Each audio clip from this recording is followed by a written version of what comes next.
Hello friends, did you know that nearly 80% of those who watch my videos aren't subscribed? If you enjoy the content, I'd truly appreciate it if you hit that subscribe button. It helps a lot. Also, don't forget to leave a like and share your thoughts in the comments. Your interaction not only supports the channel's growth, but also helps these stories reach more people. Thank you all for being here. By the way, where are you watching from? Let me know in the comments. And what I found in the woods outside Harlan County, Kentucky last September still makes my hands shake when I think about it. I was 28, an experienced hiker who'd been exploring the Appalachian backcountry since I was a teenager. I thought I'd seen everything these mountains had to offer, from abandoned coal mines to forgotten homesteads rotting away in the hollows. But nothing could have prepared me for what I stumbled into that day. I'd taken a week off from my job at the lumber mill to do some solo hiking in the remote sections of Pine Mountain. It was one of those perfect early fall days when the leaves were just starting to turn, painting the ridges in patches of orange and red. The air had that crisp edge to it that made you want to keep walking forever. I'd parked my truck at an old logging road turnoff about 15 mi from the nearest town and headed into the wilderness with my pack, planning to camp for 3 or 4 nights. The first day was uneventful. I followed deer trails and old survey markers, making good time through the thick undergrowth. Around mid-afternoon, I noticed I'd wandered off my planned route. My GPS showed I was about 2 ultimes northwest of where I intended to be, in an area marked simply as private property on the forestry maps. I should have turned back right then, but curiosity got the better of me. The land looked untouched, pristine even, with massive oak trees that had to be over 100 years old. That's when I caught the smell. It hit me like a physical force, thick and sweet and wrong in a way that made my stomach turn. I'd smelled death before, found deer carcasses and the occasional bear kill. But this was different. It was layered somehow, like multiple sources at different stages. The rational part of my brain told me to leave immediately, but something made me push forward through the laurel thicket ahead. The ground started to change under my boots. The soil became looser, darker, recently disturbed in places. I noticed odd depressions here and there, roughly rectangular shapes about 6 ft long. My heart started hammering as my mind processed what I was seeing. Then I spotted something pale sticking up from a pile of leaves about 20 ft away. I approached slowly, using a stick to push aside the forest debris. It was a hand-human female, based on the painted nails that were somehow still intact. The skin was waxy and discolored, but it hadn't been there long enough to fully decompose. Maybe 2 weeks, 3 at most. I stumbled backward, my breakfast threatening to come up. That's when I really looked around and realized the full scope of where I was standing. Those depressions weren't natural. They were graves, dozens of them scattered throughout the clearing in no particular pattern. Some looked fresh, the earth still dark and loose. Others had settled over time, creating subtle dips in the forest floor. A few had been disturbed by animals, leaving scattered bones visible among the leaves. I counted at least 30 distinct sites before I stopped counting, my hands shaking too badly to keep track. I pulled out my phone to call 911, but of course there was no signal this deep in the mountains. I took photos instead, trying to document everything without disturbing the scene. That's when I heard the truck engine in the distance getting closer. The sound was wrong for hikers or Forest Service. It was heavy diesel, moving slowly up what had to be an unmarked access road. I ran, not back the way I came, but perpendicular to the sound, crashing through the underbrush like a spooked deer. Branches tore at my clothes and pack, but I didn't slow down. Behind me I heard the engine stop, then a door slam. Male voices carried through the trees, too distant to make out words, but close enough to know they were searching. I found a fallen pine tree and crawled under it, pulling leaves and debris over myself. My heart was pounding so loud I was sure they'd hear it. Footsteps crunched through the leaves, maybe 50 ft away. I held my breath until my lungs burned, listening to them move past my hiding spot. They stayed in the area for what felt like hours, but was probably only 45 minutes, talking in low voices, occasionally calling out to check different areas. When the truck finally started up and drove away, I waited another full hour before moving. Then I ran again, using my compass to head straight east toward the nearest road. It took me 6 hours of bushwhacking through some of the roughest terrain I'd ever crossed. But I finally stumbled out onto Highway 421 just as the sun was setting. A passing driver saw me waving frantically and stopped. I must have looked insane, covered in dirt and scratches, babbling about bodies in the woods.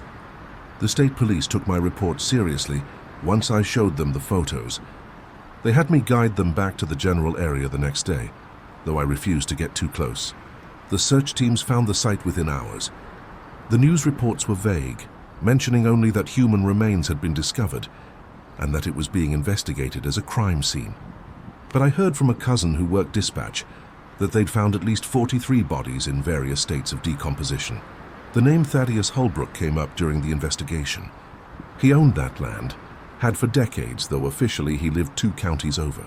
The police went to question him, but his house was empty. Looked like he'd left in a hurry. They found evidence, though, lots of it.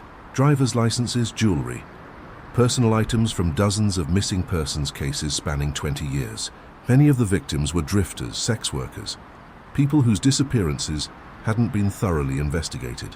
One name stood out in the reports: Clementine Davies, a 19-year-old who'd gone missing from a truck stop near Corbin 3 weeks before I found that site. She'd been heading home from college for summer break, stopped for gas, and never made it back to her car. Security footage showed her talking to an older man by a dark pickup truck. The description matched Thaddeus, though the image was too grainy for positive identification. They never caught him. His truck was found burned out in a ravine near the Tennessee border 2 weeks later, but no body. Some think he had help, maybe a whole network of people involved. Others believe he's still out there, probably using a different name, finding new hunting grounds. The FBI got involved, connecting him to similar sites in West Virginia and Virginia. All remote, all on private land, all discovered by accident. I don't hike alone anymore. Can't bring myself to trust the solitude of the deep woods. Every time I see a depression in the ground or catch a whiff of something dead, I'm back in that clearing, counting graves and trying not to throw up. The nightmares have mostly stopped, but sometimes I wake up convinced I can hear that diesel engine getting closer. The worst part is knowing how many more sites might be out there. The Appalachians are vast, full of hollows and ridges where nobody goes for decades at a time. Perfect places to hide terrible secrets. Thaddeus had been using that land for 20 years before I stumbled onto it. How many others are doing the same thing right now? Carefully selecting victims nobody will miss, disposing of them in places nobody will look. I gave the police GPS coordinates and detailed maps of the area. They've expanded the search using cadaver dogs and ground-penetrating radar, but the forest is huge, and Thaddeus apparently had other sites. Every few months I get a call from a detective asking about some detail or wanting me to look at photos of missing persons, wondering if I saw anything that might connect them to what I found. The families of the identified victims sometimes reach out to me. They thank me for finding their loved ones, for giving them closure. But I can see the question in their eyes. Why didn't you find them sooner? Why did it take a random hiker getting lost to discover what Thaddeus had been doing for 2 decades? I don't have answers for them. I just have nightmares about all the ones we haven't found yet. Last month I got a package with no return address. Inside was a single photo. Me crouched beside that first grave, taking pictures with my phone. The angle meant whoever took it had been watching me the whole time. Maybe from up in a tree or behind good cover. On the back someone had written, "You should have minded your own business," in neat, careful handwriting. I moved after that. Changed jobs, got a new phone number, deleted all my social media, but I know it doesn't matter. If Thaddeus or whoever's helping him wants to find me, they will. The police say they're monitoring the situation, but what does that really mean? A patrol car driving by my apartment once a day? A detective checking in every few weeks? Sometimes I think about that clearing, about how peaceful it looked at first glance, just another pretty spot in the endless forest. It makes me wonder how many people have walked right past similar places, maybe even stepped on graves without knowing it. The mountains keep their secrets well, and sometimes those secrets are darker than anyone wants to imagine. I've been back to that area once with the FBI and a forensic team. They wanted me to walk them through exactly what I saw, where I went, what I touched.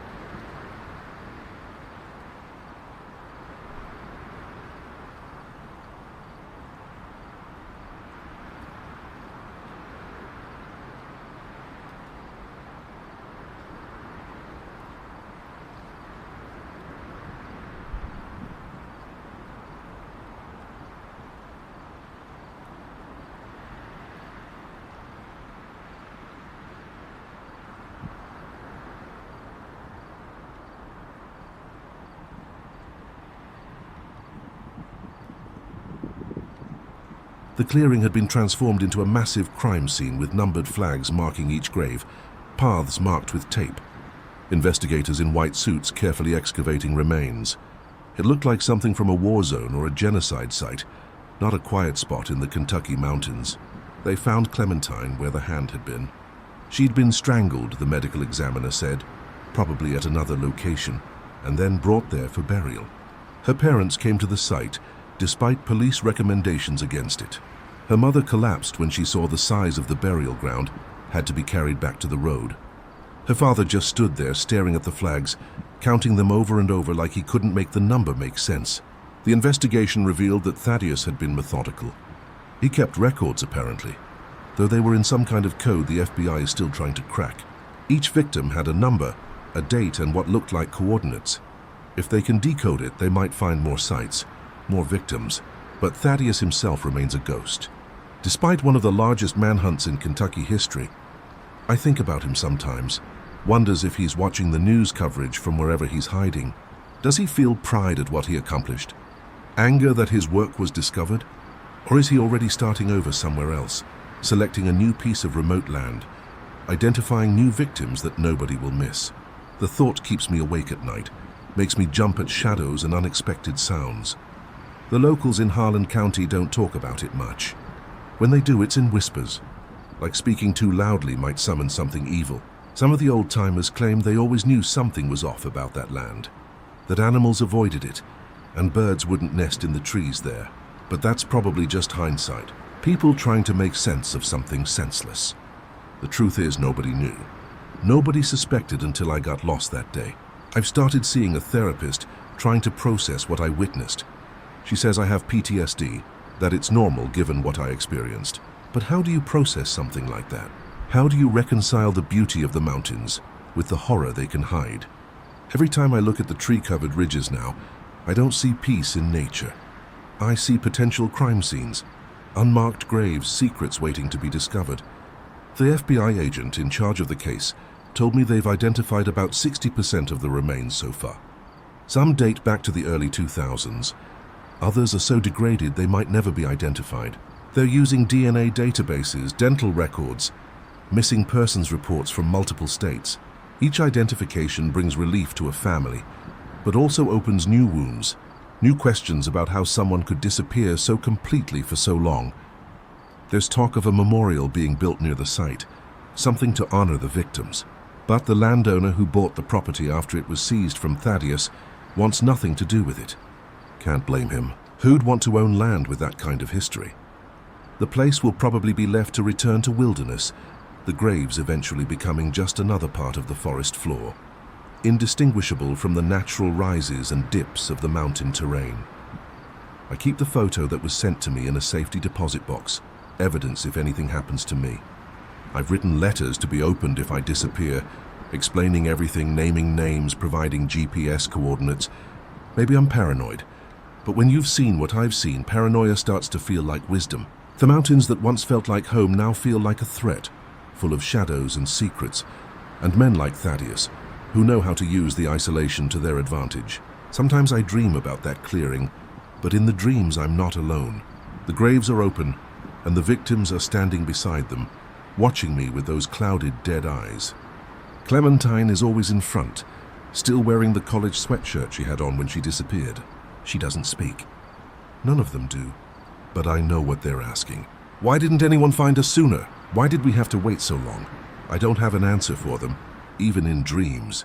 All I can do is carry their story. Make sure people know what happened in that hidden clearing in the Kentucky mountains. Maybe if enough people know, if enough people are watching, it'll be harder for the next Thaddeus to operate in secret. Maybe the next hiker who smells something wrong or sees disturbed earth will remember this story and investigate instead of walking away, but probably not. The mountains are vast and full of secrets, and most people who go into the woods just want to enjoy nature, not stumble onto crime scenes. They want to believe the forest is peaceful, safe, a refuge from the violence of the modern world. They don't want to know that sometimes the most beautiful places hide the darkest truths. That underneath the leaves and moss and fallen logs, there might be someone's daughter, someone's sister, someone's friend waiting to be found. The investigation is officially still open. That is still wanted. There's a reward now, $100,000 for information leading to his capture. But I don't think money will make someone talk, if he has help.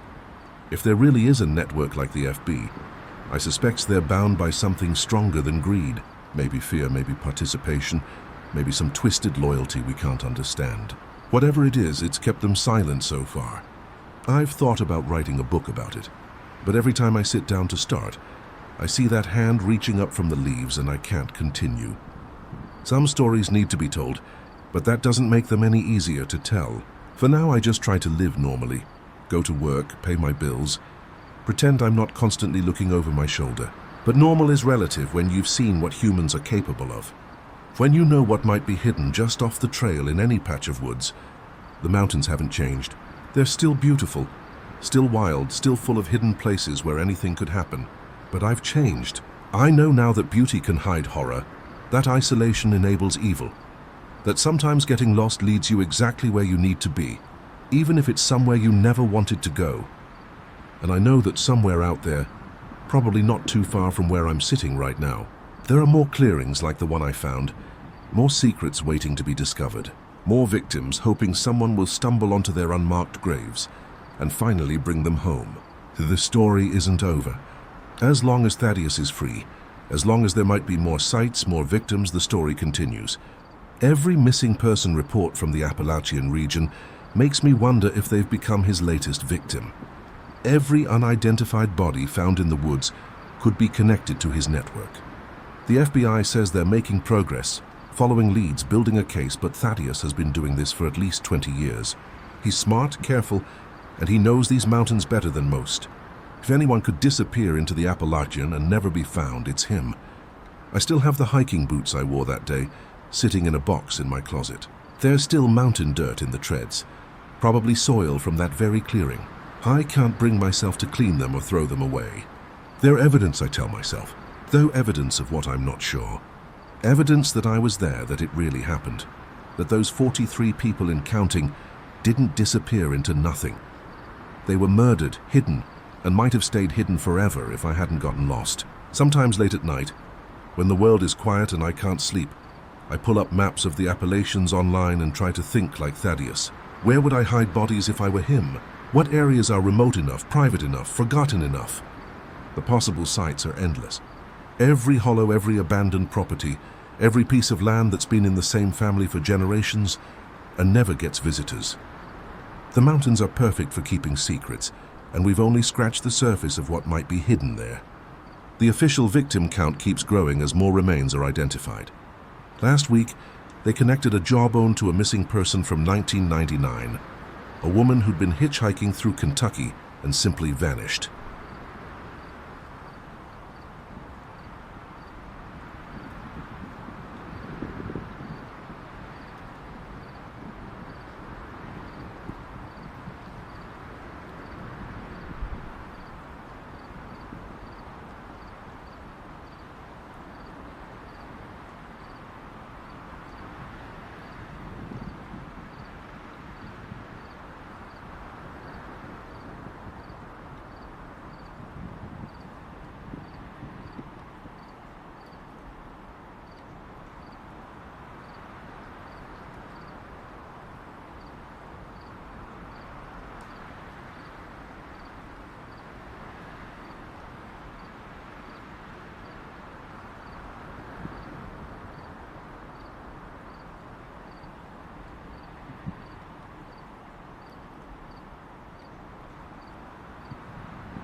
Her family had given up hope decades ago, assumed she'd started a new life somewhere. Now they know the truth, and I'm not sure if that's better or worse than wondering. At least they can have a funeral now, a grave with a name on it, some kind of closure. But for every family that gets answers, there are dozens still waiting, still hoping their loved one might walk through the door someday. The mountains don't give up their secrets easily. And Thaddeus made sure to choose victims who wouldn't be immediately missed. It's a kind of evil that's hard to comprehend. The calculated cruelty of selecting people whose disappearances wouldn't cause alarm, whose cases would go cold quickly, who had no one pushing for investigations. I've become somewhat of an expert on missing persons cases in Appalachia, spending hours reading through databases and old news reports. The numbers are staggering. Hundreds of people vanish in these mountains every year. And while most are found or turn up elsewhere, a significant percentage simply disappear. How many of them ended up in places like that clearing? How many killers like Thaddeus are operating right now, using the vastness and isolation of the mountains to hide their crimes? The therapist says, I need to find a way to move forward. Do not let this define my life. But how do you move forward when you know what's out there? When you've seen evidence of evil so calculated and prolonged that it defies understanding, I can't go back to being the person who saw the mountains as a peaceful refuge. That person is gone, buried in that clearing, along with 43 others who weren't as lucky as me. I've met with other families now, formed a sort of support group for those affected by Thaddeus's crimes.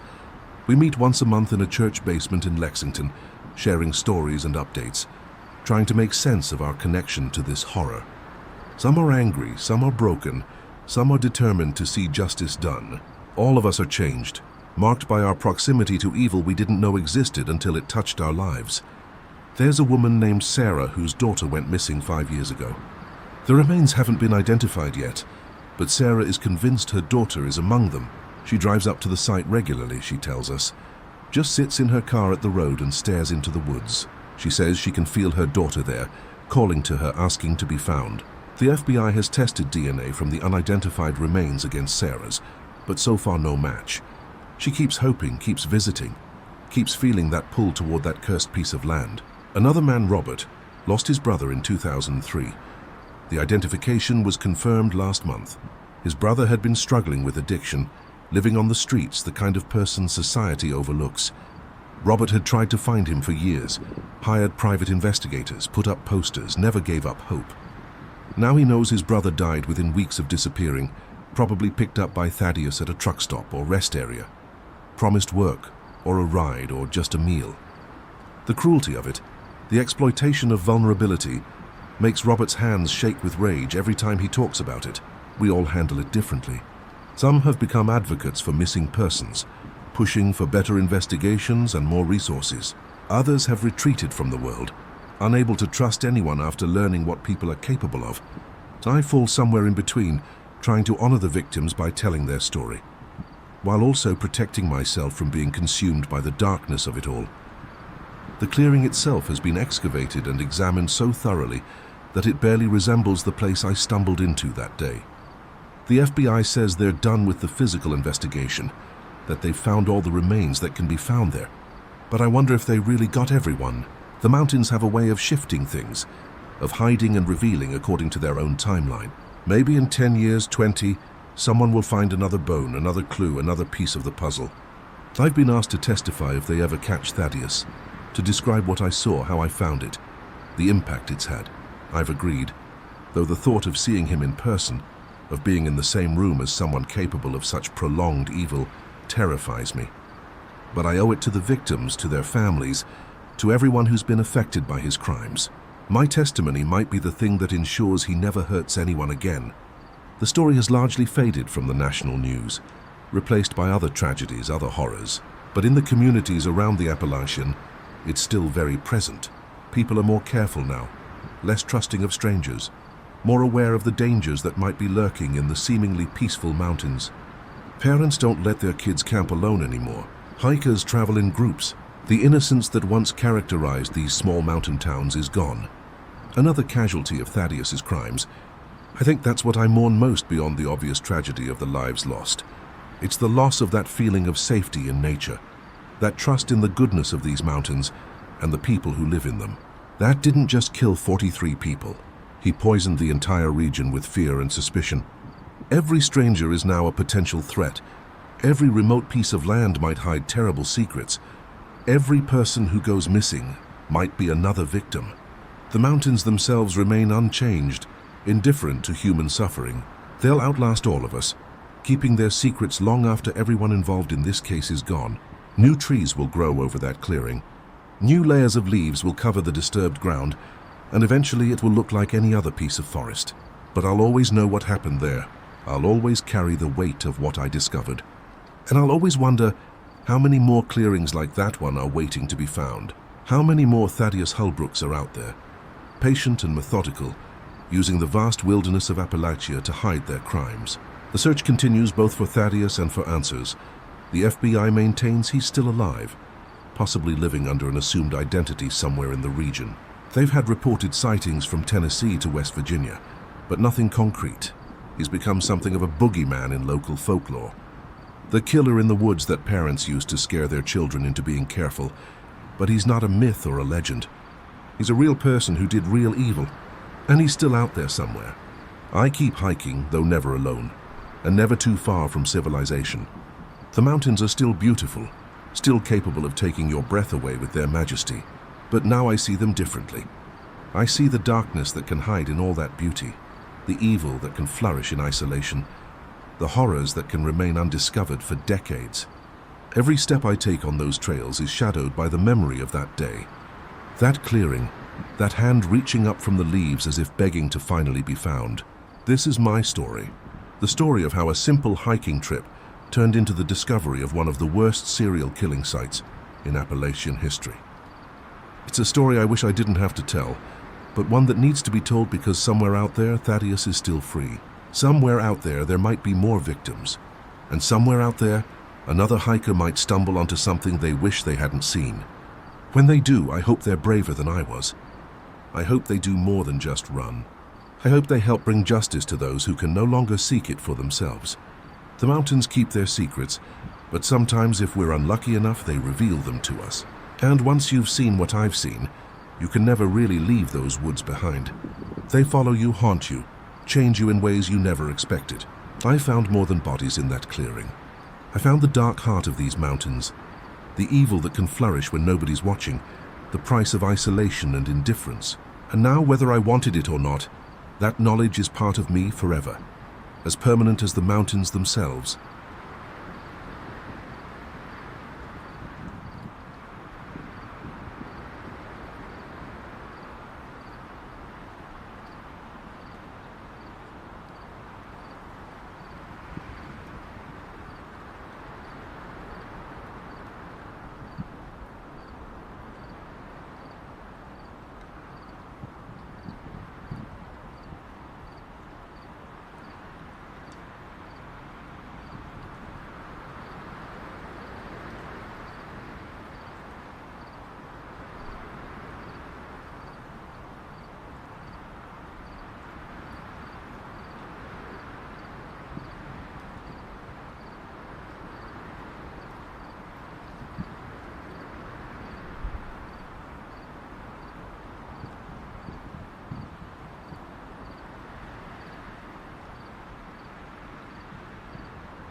My name is Cordelia, and I need to tell you about what happened when I got lost in the mountains near Breaks Interstate Park on the Virginia-Kentucky border.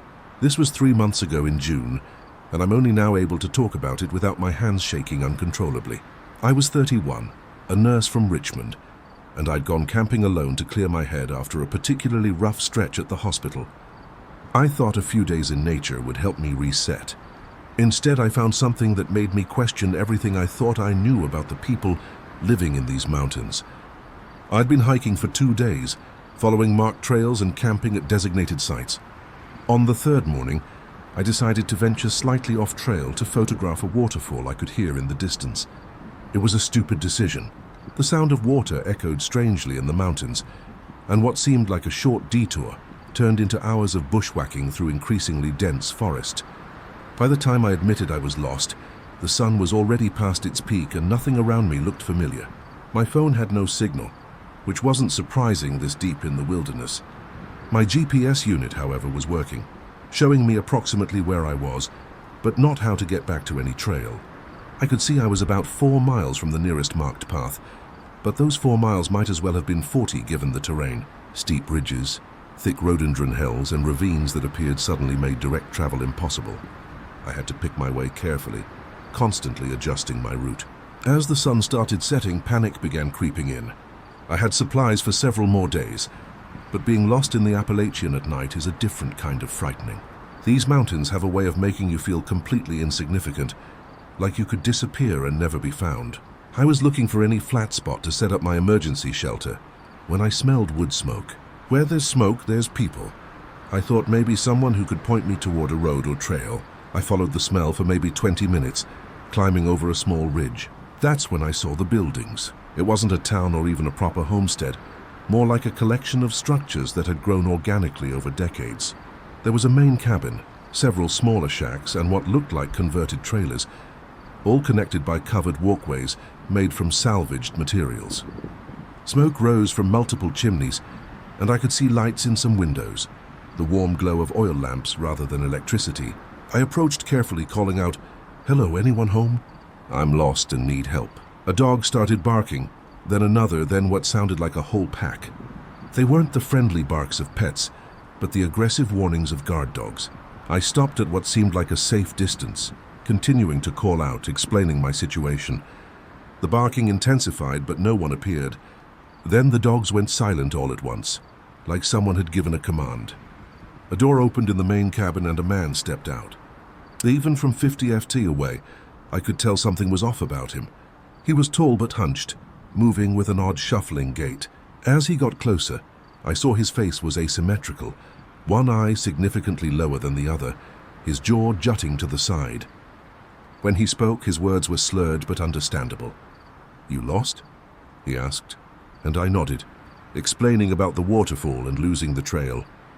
He stared at me for a long moment, then turned his head and made a sound that wasn't quite words, more like a call. Other doors opened and more people emerged.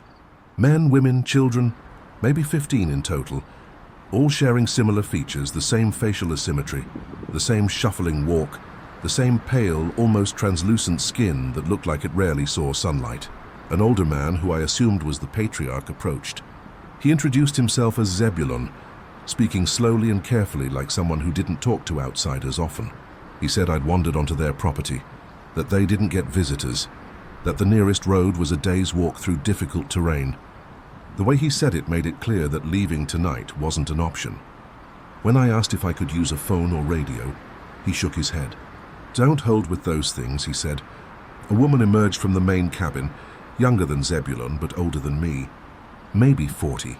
She introduced herself as Evangeline, and while she shared the family's distinctive features, her eyes were sharp, intelligent, taking in every detail of my appearance. She spoke to Zebulon in a dialect I couldn't quite understand, thick with mountain accent, and what might have been words that hadn't been used outside these hills for generations. After a brief discussion, she turned to me. "You can sleep in the summer kitchen," she said, pointing to a small structure attached to the main cabin.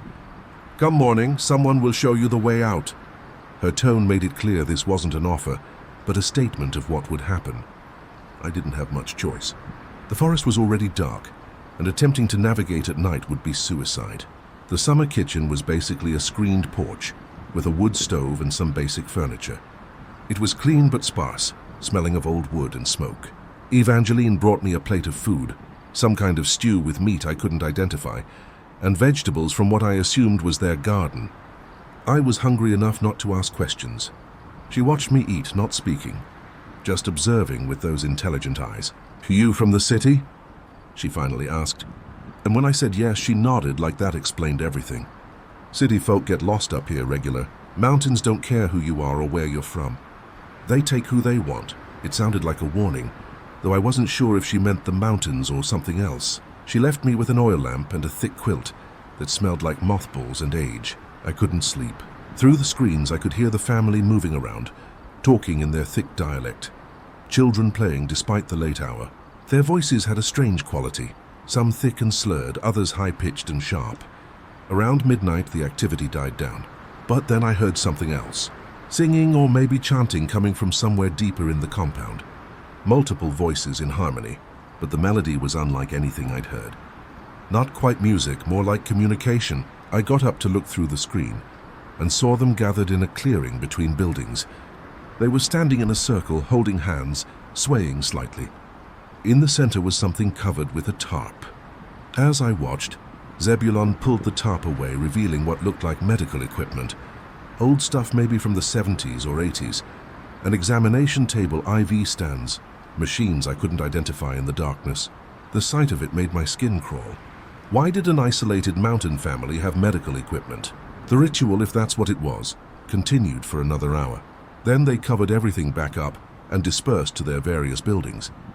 I lay back down, pulling the quilt up despite the warm night, trying to make sense of what I'd seen.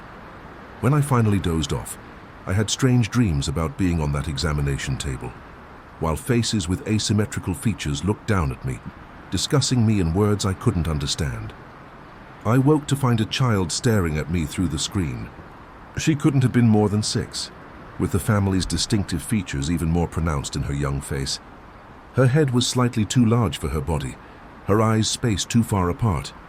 But she smiled at me, a genuine innocent smile, and waved. I waved back and she giggled, running away. It was the most normal interaction I'd had since arriving. Evangeline brought breakfast, eggs, and some kind of fried meat, along with strong coffee that tasted like it had been boiling for hours. As I ate, she sat across from me, finally ready to talk. She told me about the family, how they'd been in these mountains for over 150 years, how they kept to themselves, lived off the land, didn't need or want anything from the outside world. People think we're backward, she said, and there was bitterness in her voice. Think we're stupid because we look different, talk different, but we know things. We know how to survive when civilization falls apart. We know how to heal without your hospitals and pills. We know how to keep bloodlines pure. That last statement made me freeze.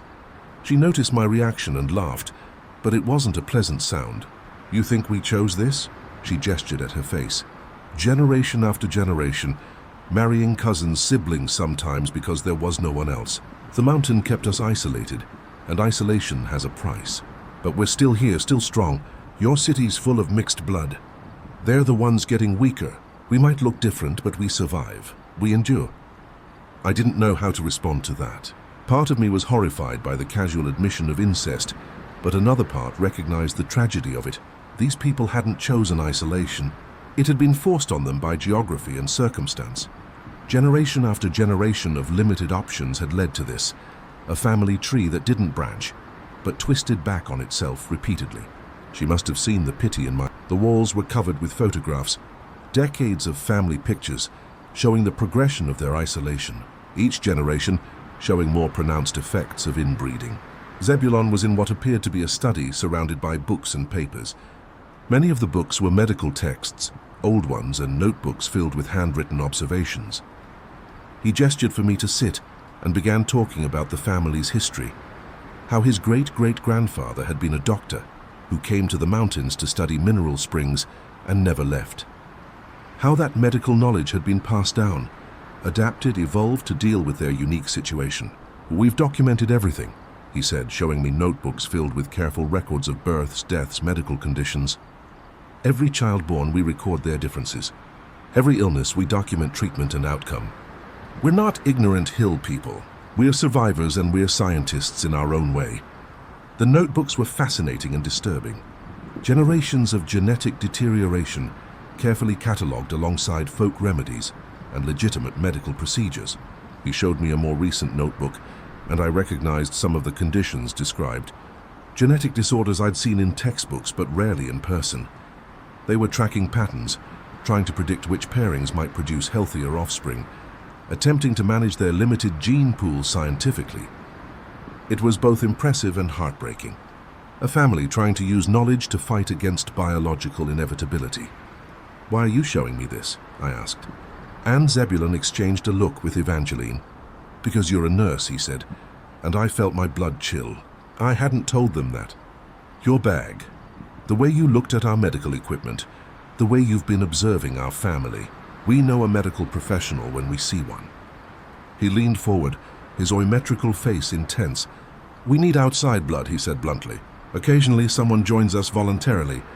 More often people get lost like you, and some choose to stay. We don't force anyone, but we make offers. You could help us. Teach us modern medical techniques. In exchange, you'd have a place here, a purpose, a family that would protect you until death." I tried to keep my expression neutral while my mind raced. Were they serious? Was this some kind of threat disguised as an offer? Evangeline must have sensed my panic because she put a hand on my arm. "We're not monsters," she said. "We don't keep people against their will. But the offer stands. You could leave today, go back to your world, or you could stay and help us survive." I said I needed to think, which seemed to satisfy them. A younger man, one who moved more normally than the others, was assigned to guide me out. His name was Matthew, and he told me as we walked that he was only half family, his mother having been an outsider who chose to stay 20 years ago. He seemed proud of this, of being less affected by the inbreeding, able to serve as the family's connection to the outside world when necessary. The walk took most of the day, following paths I never would have found on my own. Matthew was talkative, telling me about the family's daily life, how they hunted, farmed, made everything they needed, how they had their own justice system, their own way of handling disputes, their own ceremonies for births and deaths. It sounded like a completely parallel society, existing alongside but separate from the modern world. As we got closer to a recognizable trail, Matthew stopped. "They'll wait," he said. "The family, they'll wait to see if you come back. Some do, you know, get back to their regular lives and realize it's empty, meaningless. Up here, everything has purpose. Everyone has value, no matter how different they are." He gave me a piece of paper with hand-drawn directions back to their compound in case you change your mind. I made it back to my car, drove home, and tried to return to normal life. But I couldn't stop thinking about them. I researched isolated communities in Appalachia, genetic bottlenecks, the history of mountain families. I found references to groups like Zebulon's family, but always vague, always secondhand. These communities existed in the margins, invisible to official records, surviving on their own terms. I went back to work, but the hospital felt different. I saw how we treated patients like problems to solve, rather than people to care for. I watched families abandon elderly relatives, saw children with disabilities shuttled off to institutions. Evangeline's words echoed in my head. "We take care of our own." There was something appealing about that fierce loyalty, that complete acceptance of family regardless of differences. 3 weeks later, I found myself driving back toward the mountains. I told myself I was just going to check on them, maybe bring some medical supplies they could use. I had a bag full of antibiotics, wound care materials, basic diagnostic tools, things that wouldn't be missed from the hospital's supplies, but could make a huge difference to an isolated community. I followed Matthew's directions, and this time the journey seemed shorter, less frightening. When I arrived at the compound, they were waiting as if they'd known I was coming. Evangeline smiled, that sharp, knowing smile, and said, "Welcome back." They didn't seem surprised. Later, Matthew told me they'd been watching the paths, that they knew I'd been approaching for hours before I arrived. I spent 3 days with them this time, teaching basic medical procedures, checking the children for treatable conditions, updating their medical records with proper terminology. The family was eager to learn, especially the younger ones who might carry on the medical knowledge. I found myself genuinely enjoying their company, their acceptance of difference, their focus on collective survival rather than individual success. But I also saw the darker side more clearly. Children born too different didn't always survive, and there were small graves in a clearing behind the compound. Some family members were kept in locked rooms, their conditions too severe for them to be safe around others. The medical equipment I'd seen was sometimes used for procedures that weren't quite mercy killings, but weren't far from it either. They made hard choices to survive, choices that the outside world would condemn. On my last night, Zebulon made the offer again. Stay permanently, become part of the family, help them navigate the genetic challenges they faced. In exchange, I'd have a purpose, protection, and eventually, they hoped, children who might benefit from outside genetics. The way he said it was clinical, practical, but I could see the desperation underneath. They were dying out generation by generation, and they knew it. I left the next morning, promising to think about it. Matthew walked me out again, And this time he was more direct. "We need you," he said. "Not just your medical knowledge, but your genetics. The family has maybe 2 more generations before the problems become insurmountable. You could help save us." It was a heavy burden to place on someone. The survival of an entire community. That was 3 months ago. I haven't gone back, but I haven't stopped thinking about them either. I have the hand-drawn map in my desk drawer, sometimes pulling it out and staring at it. The hospital feels increasingly meaningless, treating symptoms rather than caring for people. The city feels crowded but lonely, full of people who don't really see each other, and somewhere in the mountains a family waits hoping I'll return. I've started having dreams about the compound. In them, I'm older, teaching a group of children with asymmetrical faces how to suture wounds. Evangeline is there, aged but still sharp, nodding approval. There are new buildings, improvements. I suggested implemented. And there are children who look more normal. The benefit of outside genetics mixed with the family line. In the dreams, I'm happy, fulfilled in a way I've never been in my real life. But then I wake up and remember the locked rooms, the small graves, the weight of being responsible for a community's genetic future. It's not a simple choice. There's no clear right answer. Stay in the modern world where I'm just another nurse, replaceable and forgettable, or join a family that would value me, but expect me to participate in things that go against everything I was trained to believe about medical ethics. I've researched more since then, found academic papers about isolated populations and founder effects. Some researchers argue these communities should be preserved, that they represent unique genetic and cultural heritage. Others say intervention is necessary, that allowing continued inbreeding is cruel. But none of these researchers have stood in that compound, seen the fierce love the family has for each other, the way they've adapted to these people who society would call monsters, who've paid a terrible price for isolation, who found a way to survive and even thrive despite everything. They're not asking me to save them, just to be part of their story, to help write the next chapter, whatever that might be. And honestly, I don't know what's stopping me anymore. The rational part of my brain lists all the reasons to stay away. The inbreeding, the isolation, the moral complexities of their survival methods. But another part, growing stronger each day, whispers about belonging, purpose, being needed in a way I've never experienced. In the hospital, I'm just employee number 4847. With them, I'd be Cordelia, the healer who came from outside, the one who helped them survive. I've given myself a deadline. By the end of this month, I'll make a decision. Either I'll destroy the map and photograph, fully committing to my current life, or I'll pack my things and drive to the mountains one last time. But this time, if I go, I won't come back. I'll become part of their story, for better or worse, helping them navigate the impossible situation geography and history have created. Sometimes I think about what anthropologists in 50 years might say if they discovered the compound. Would they see tragedy or resilience?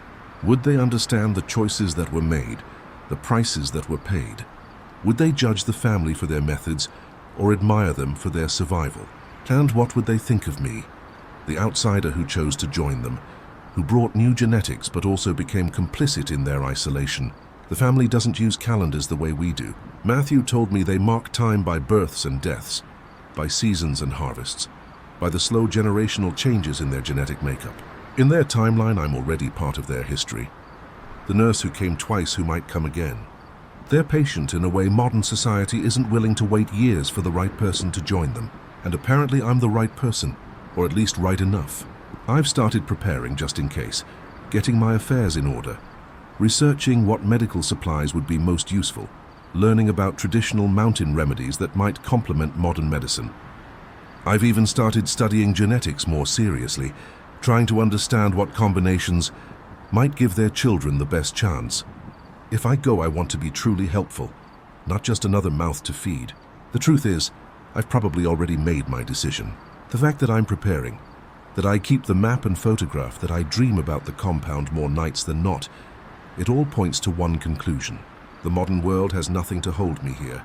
No family, no real connections, no sense of purpose beyond going through the motions. But in the mountains with Zebulon's family, I could matter. I could make a real difference. So maybe this isn't really a horror story, or maybe it is, depending on your perspective, a nurse disappearing into the mountains to join an inbred family, participating in their morally complex survival strategies, bearing children to diversify their gene pool. From the outside, it sounds like a nightmare. But from inside, from the perspective of people just trying to survive, to maintain their dignity, despite impossible circumstances, it might be something else entirely. The mountains don't care about our moral judgments. They exist on their own terms, harboring communities like Zebulon's family, who've found ways to persist despite everything modern society would say should destroy them. And maybe that's what draws me to them. That stubborn refusal to disappear. That insistence on defining their own values, their own way of life, regardless of what the outside world thinks. I have 3 more days before my self-imposed deadline. 3 more days to decide whether to remain Cordelia the nurse, anonymous and replaceable, or become Cordelia of the Mountain family, needed and valued, but forever changed. 3 more days to choose between the familiar horror of modern isolation and the unfamiliar possibilities of their ancient form of community. The map sits in my drawer waiting. The photograph watches from my refrigerator, and somewhere in the mountains a family waits to see if I'll come home. I think about Evangeline's words often. We take care of our own. In all my years in the modern world, I've never felt like anyone's own. Maybe that's what I'm really choosing. Not just a genetic contribution to an isolated community, but a chance to belong completely, to be claimed, and to claim others in return. The price is high. The moral compromise is significant, but the reward might be something I've never had, a true home.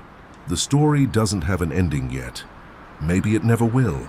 Just a continuous cycle of choices and consequences. Outsiders becoming insiders, genetic lines twisting and occasionally straightening. But soon, very soon, I'll either close this chapter or become part of it permanently. And honestly, I'm not sure which possibility scares me more, staying in my empty apartment surrounded by strangers, or walking into those mountains and never walking out again. But maybe that's the real horror. Not the inbred family in the mountains, but the fact that joining them seems like a rational choice. What does it say about our modern world that complete isolation with a genetically compromised family feels more appealing than continued existence in mainstream society? What does it say about me that I'm genuinely considering it?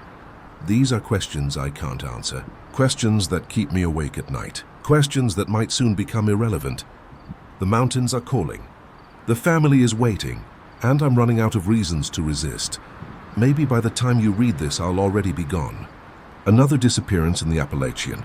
Another person who walked into the wilderness and chose not to walk out.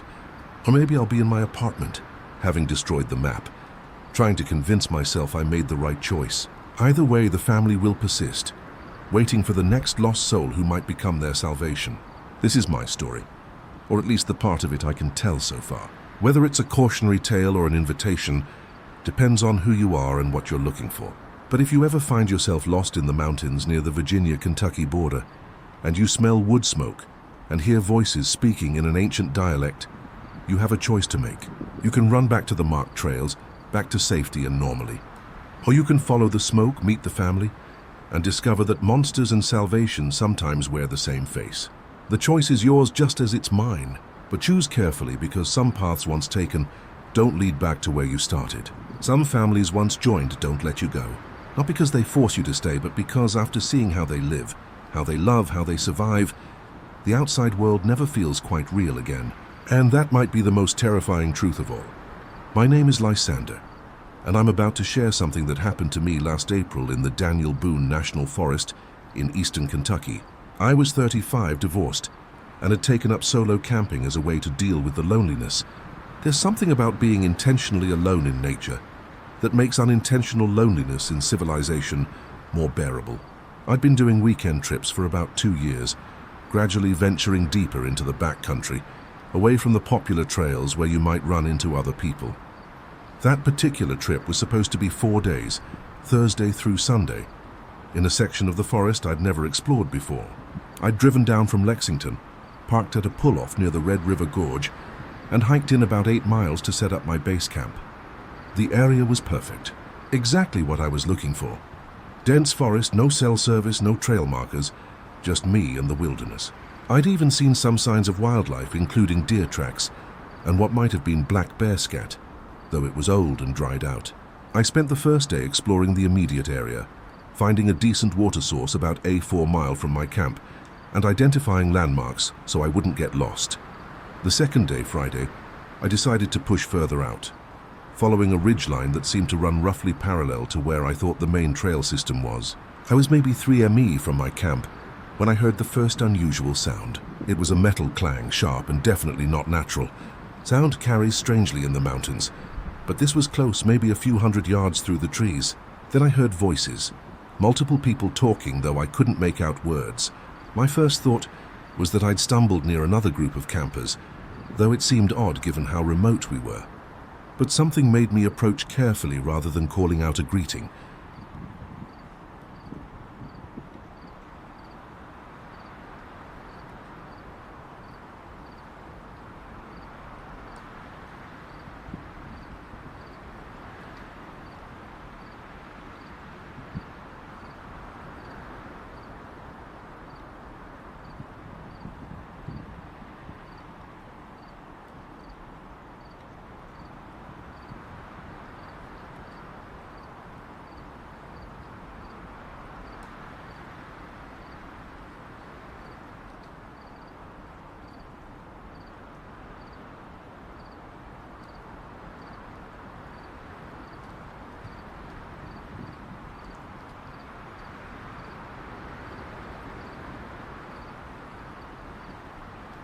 I moved through the trees slowly, placing each foot carefully to avoid snapping twigs.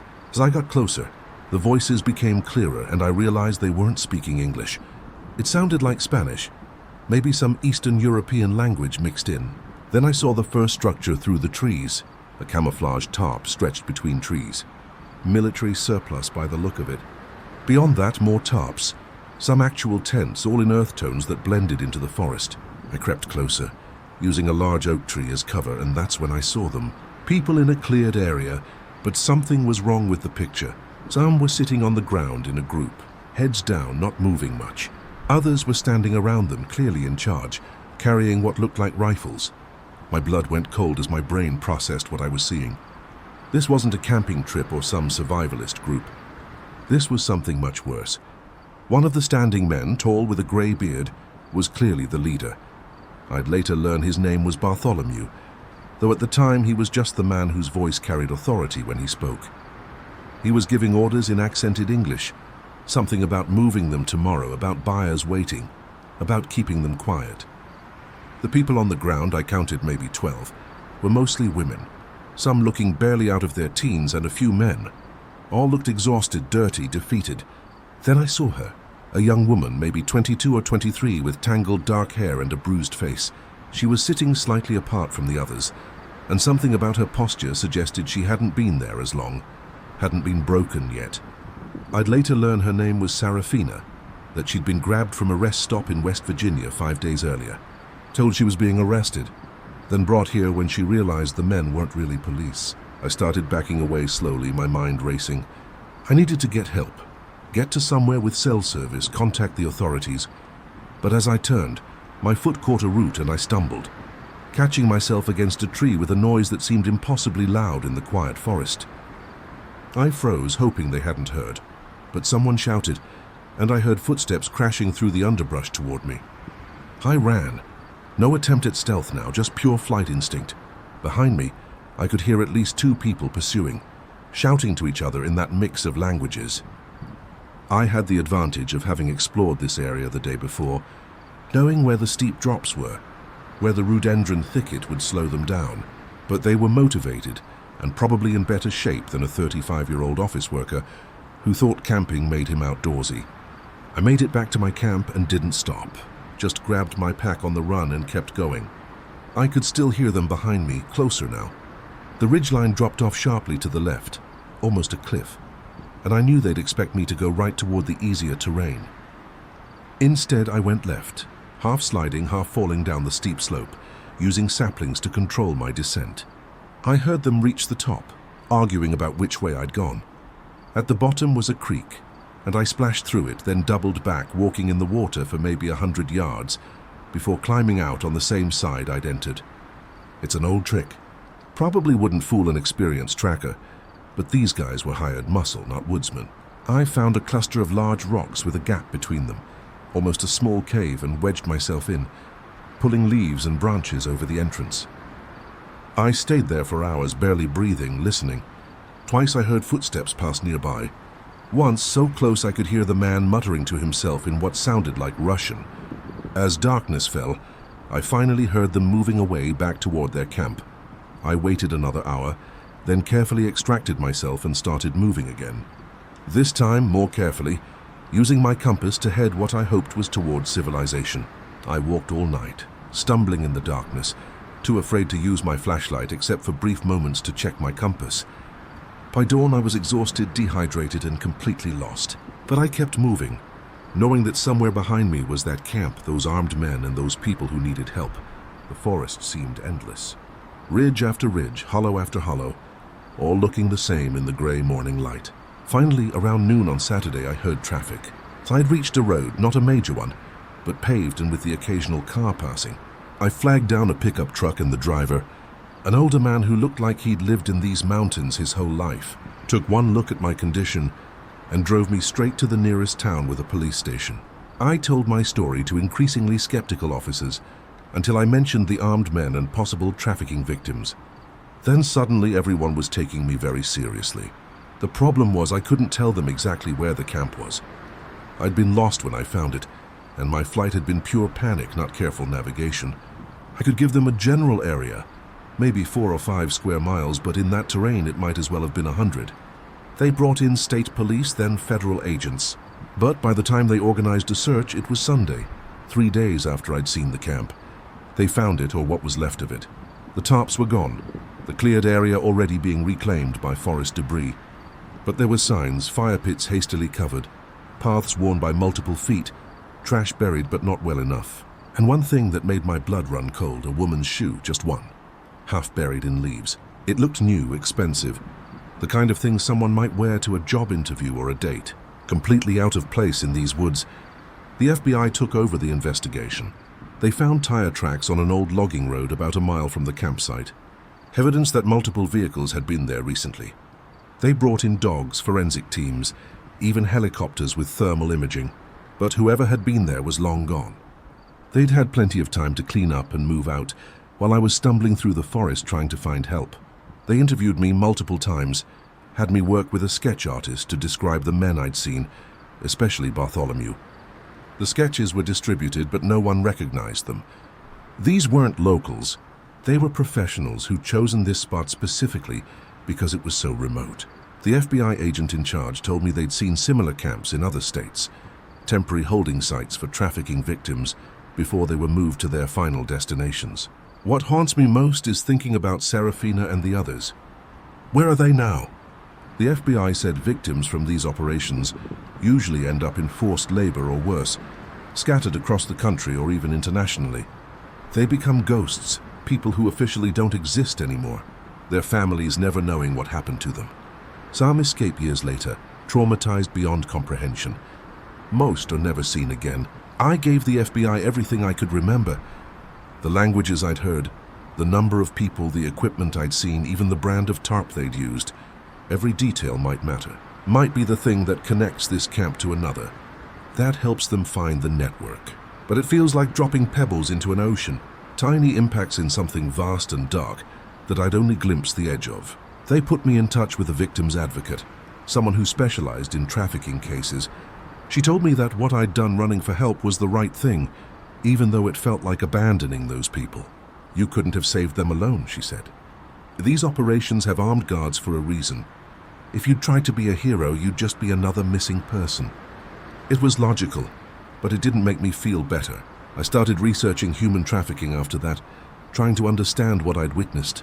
The statistics are staggering. Thousands of people disappear into this shadow world every year. Many through the FBI wouldn't give me details, but the agent said my information had been instrumental in understanding the network's operations. It was something, but it didn't feel like enough. Somewhere Bartholomew was still free, probably setting up another camp, gathering another group of victims. I tried to go back to normal life, but normal doesn't exist after something like that. I'd see missing person posters and wonder if they'd ended up in a camp like the one I'd found. I'd read news stories about trafficking busts and search for familiar faces in the victim photos. I couldn't go camping anymore. The woods had lost their peace. Every unexpected sound made me think of footsteps, pursuit, the voices of armed men speaking in foreign languages. I moved out of Kentucky. Couldn't stand being that close to where it happened. But distance doesn't erase memory. I still have nightmares about that camp, about Serafina's bruised face, about the defeat in those people's postures. In the dreams, I don't run. I try to help and they catch me, and I become one of the people sitting on the ground waiting to be sold to the highest bidder. The advocate connected me with a support group for people who'd witnessed trafficking or escaped from it. The stories I heard there made my experience seem minor in comparison. Survivors who'd spent years in captivity, family members searching for loved ones who'd vanished, good Samaritans who tried to help and paid terrible prices, but they all understood the weight of what I carried, the guilt of survival, the helplessness of witnessing evil and being unable to stop it. One woman in the group, Maria, had escaped from a similar camp in Tennessee. She told me what it was like from the inside, the constant fear, the way they broke people's spirits systematically, the careful psychological manipulation that made victims compliant. She said there were always guards like Bartholomew, men who treated human beings like inventory, who could discuss selling a person as casually as selling a car. Maria also told me about the ones who didn't make it out, friends she'd made in captivity who were sold and never seen again. She had a list of names, people whose families might never know what happened to them. She asked if I remembered any names from the camp I'd found, but I hadn't been close enough to hear individual conversations. Another failure, another piece of information that might have helped someone find closure. The FBI sent me updates occasionally, always vague but trying to show that the investigation continued. They'd found 2 more camps, both abandoned but showing similar patterns. They'd identified some victims from DNA evidence, connected some missing persons cases, but Bartholomew remained a ghost, a name without a face in their files. Despite the sketch I'd helped create, he was too careful, too professional, too good at disappearing. I started volunteering with organizations that combat trafficking, doing whatever I could to feel less helpless. Fundraising, awareness campaigns, supporting legislation for better resources. It was something, a way to channel the anger and guilt into action. But every success felt small compared to the scope of the problem. For every victim rescued, how many more disappeared into camps like the one I'd found? A year after my discovery, almost to the day, I got a call from an unknown number. When I answered, there was silence, then breathing, then a man's voice with an accent I recognized. "You should have minded your own business," he said, then hung up. I reported it immediately, and the FBI traced the call to a burner phone bought with cash in West Virginia. They increased patrols around my new home, told me to vary my routines, be aware of my surroundings. I bought a gun, took self-defense classes, installed security cameras. Maybe it was paranoia, but when you've seen what these people are capable of, paranoia feels like wisdom. I changed jobs to something that let me work from home, limiting my predictable movements. I stopped posting on social media, became a ghost myself in some ways.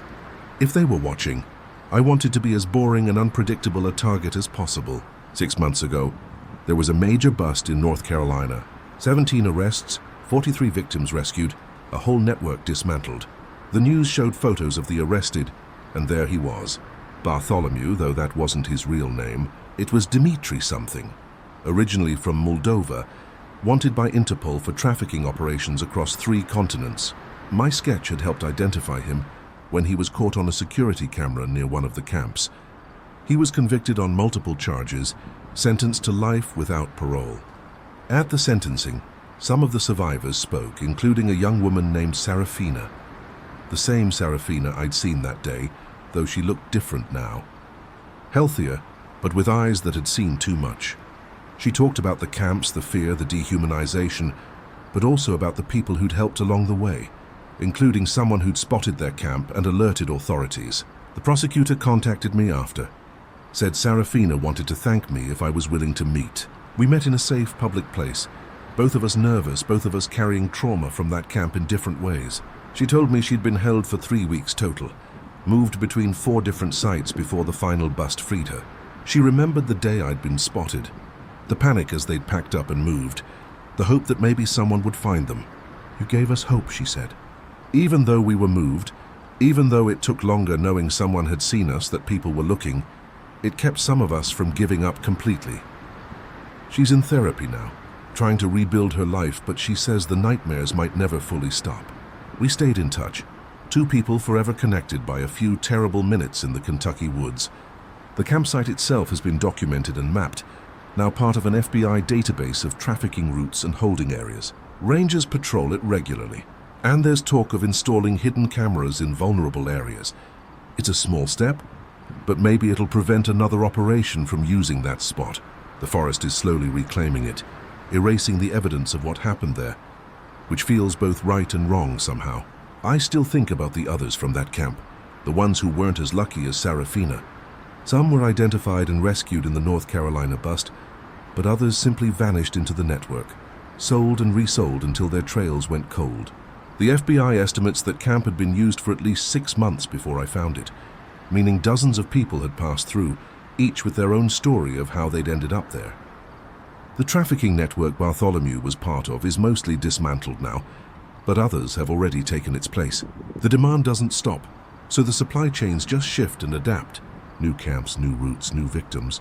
The FBI agent told me they're like weeds. You pull one out and 2 more grow back. It's a depressing thought that what I witnessed was just one small part of an endless cycle. I've been back to the Daniel Boone Forest once with the FBI and a documentary crew making a film about trafficking in rural America. Standing in that spot again, now cleared and sanitized, it was hard to reconcile it with my memory. The terror of that day, the chase through the woods, the desperate faces of those victims, it all seemed like something from another lifetime. But the forest remembers, and so do I. The documentary aired last month and my face was blurred, voice altered. But I told the story again. If it helps even one person recognize the signs, report suspicious activity, or escape from a similar situation, then it's worth reliving it. The filmmaker told me they'd received dozens of tips after it aired. Possible camps and suspicious activities that law enforcement is investigating. Maybe some will lead nowhere, but maybe some will lead to other Serafinas being freed.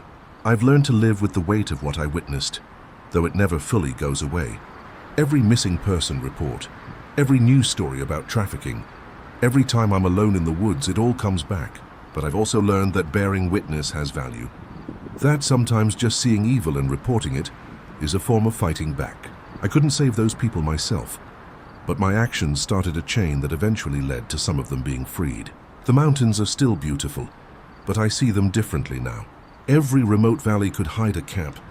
Every abandoned building could be a way station. Every unmarked road could be a trafficking route. It's a darker view of the world, but maybe a necessary one.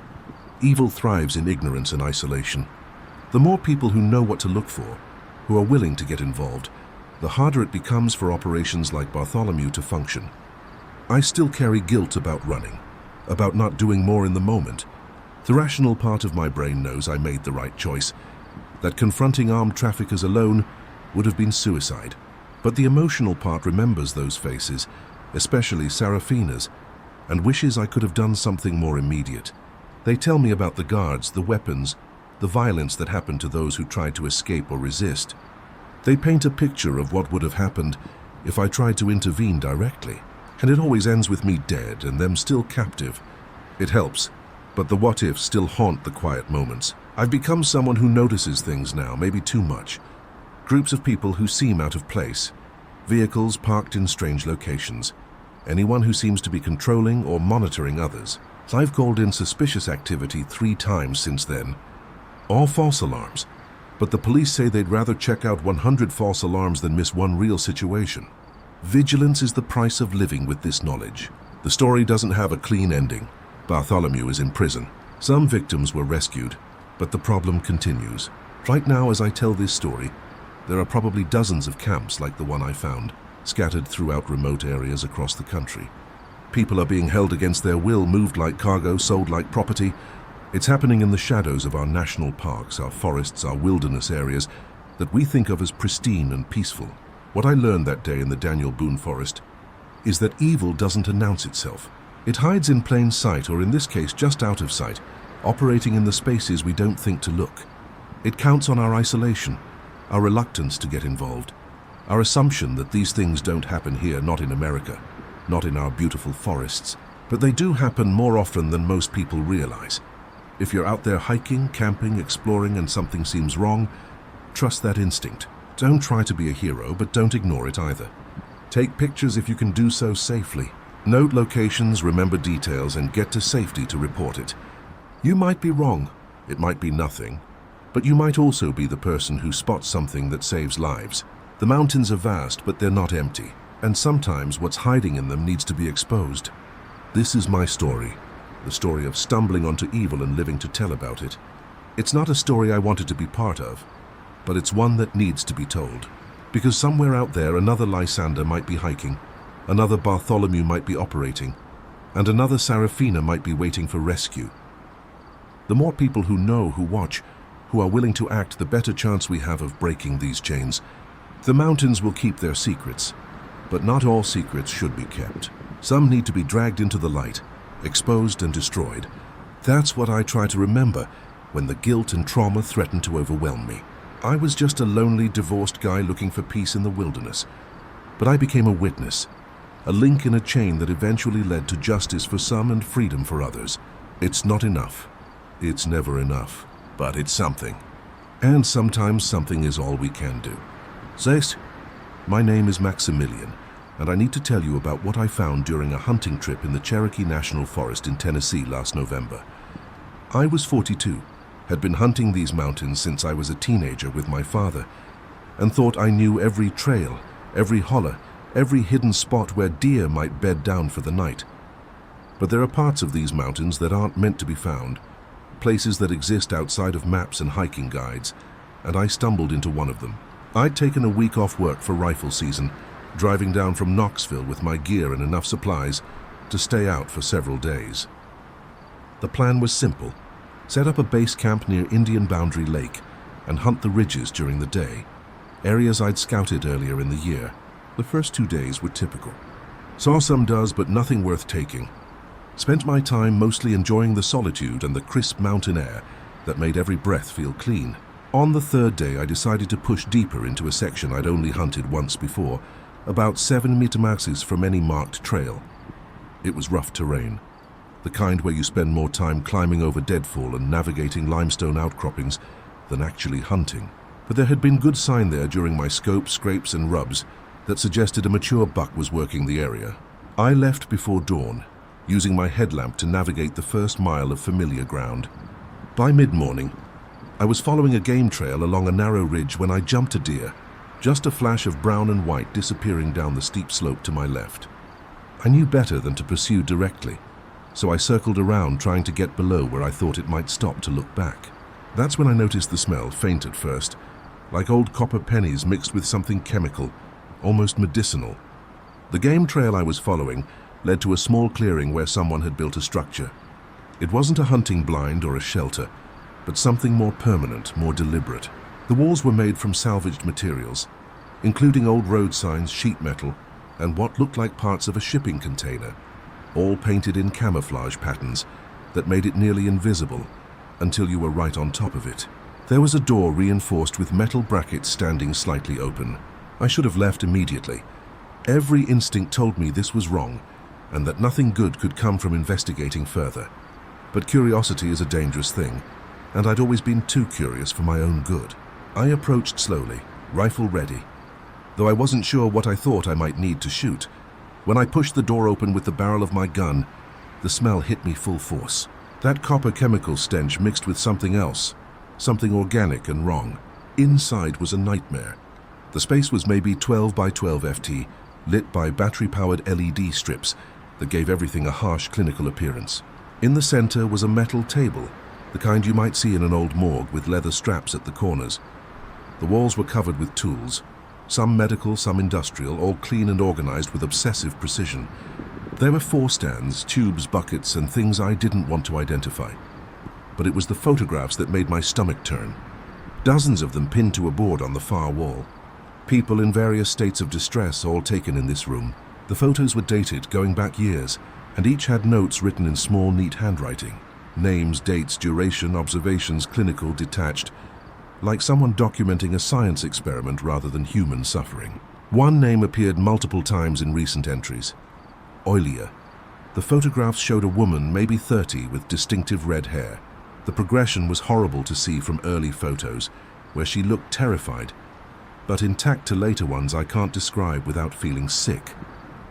The most recent entry was dated just 3 days ago with a note that said, "Released to recovery site for observation of long-term effects." I was backing out of the structure when I heard him, a cheerful humming coming from the woods getting closer. Without thinking, I ducked behind the structure, pressing myself against the cold metal wall. Through a gap in the construction, I could see him approaching. An older man, maybe 60, thin but strong-looking, carrying a backpack and walking with the easy stride of someone who spent a lot of time in these mountains. He was so ordinary-looking it was terrifying, clean-shaven, wearing expensive hiking gear, looking like any other retiree enjoying the outdoors. He was humming classical music, something I recognized but couldn't name. When he reached the door and saw it open, he stopped. For a long moment he just stood there perfectly still. Then he spoke, his voice cultured, educated, nothing like what you'd expect from someone who built a torture chamber in the woods. "I know you're here," he said calmly. "The door was locked and now it's not. You've seen my work, haven't you? That's unfortunate for both of us, really." He set down his backpack and pulled out what looked like a tranquilizer gun, the kind used for large animals. "My name is Phineas, and I'd very much like to discuss what you found. I promise I'm quite reasonable." I stayed frozen, barely breathing. He walked slowly around the structure, still talking in that calm, professorial voice. "You know, this research is important. Understanding human endurance, the limits of consciousness, the intersection of physical and psychological breaking points.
The medical community would benefit greatly from this data if they could get past their ethical qualms. He was insane, but the terrifying kind of insane that sounds perfectly rational. He continued circling, getting closer to where I was hidden. Oilia was particularly interesting. She lasted much longer than predicted, showed remarkable adaptation to sustained stress. The data from her sessions will be invaluable. He said it like he was discussing lab rats, not a human being he'd tortured. My finger was on the trigger of my rifle, but I couldn't move. Couldn't think clearly. Then my phone buzzed. Just a text notification, but in the silence it might as well have been a siren.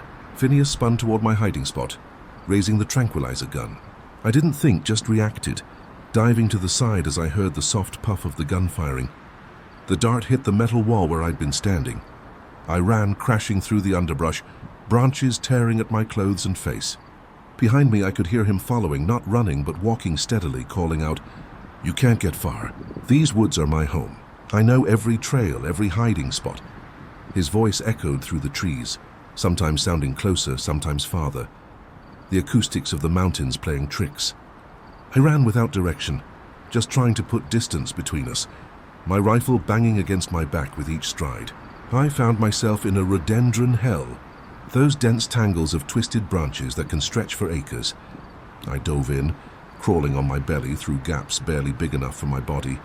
The branches caught and held my jacket, my pack, forcing me to abandon both. Behind me, I could hear Phineas at the edge of the thicket, his voice still terrifyingly calm. "This is unnecessary.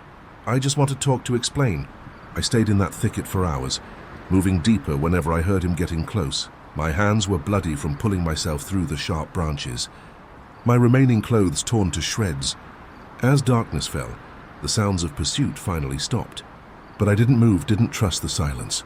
I spent the night in that green hell, shivering, listening to every sound.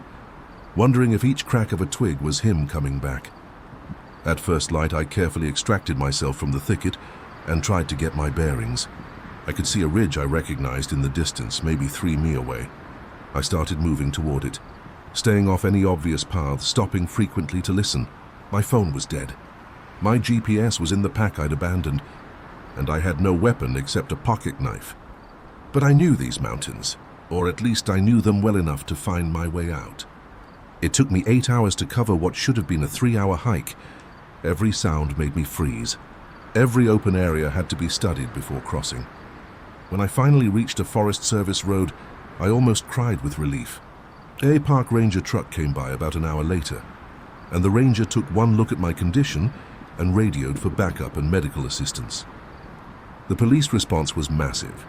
FBI, state police, Forest Service law enforcement, even some military personnel from Oakage. I led them back to the general area, though I couldn't find the exact spot. These mountains have a way of hiding things, and I'd been running on pure adrenaline when I fled. But they found it eventually using helicopters and search teams. The structure was empty when they reached it, cleared out completely, but they found evidence, including DNA, fingerprints, and micro traces that told the story of what had happened there. They also found 3 other sites nearby, older versions of the same thing, places where Phineas had refined his methods over what they estimated was at least 15 years of activity. The search for Phineas himself was one of the largest manhunts in Tennessee history. His real name was Dr. Phineas Harrington, and he'd been a respected researcher at a university medical center until his retirement 5 years earlier. His colleagues described him as brilliant but obsessive, someone who'd always pushed ethical boundaries in his research. His retirement had been encouraged after some concerning incidents with human subjects protocols. They found his main camp 2 weeks later, a sophisticated setup with solar power, satellite internet, and boxes of meticulously organized research notes. The notes were the worst part, detailed records of at least 30 victims over 15 years, complete with medical charts, psychological assessments, and what he called termination reports.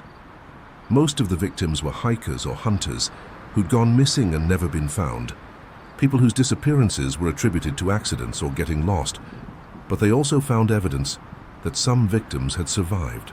Oilia was real and she was alive.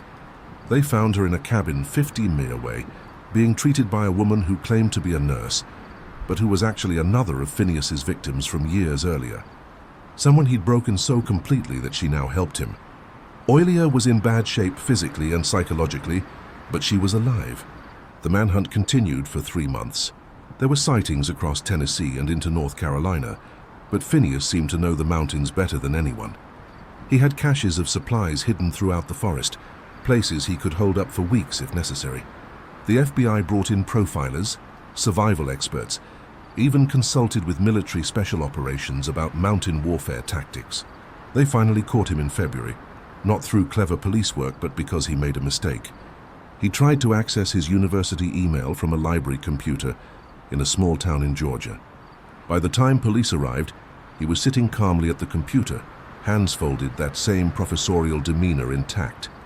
"I suppose my research is complete," he said as they arrested him. No resistance, no emotion, just that terrifying calm. The trial was a media circus.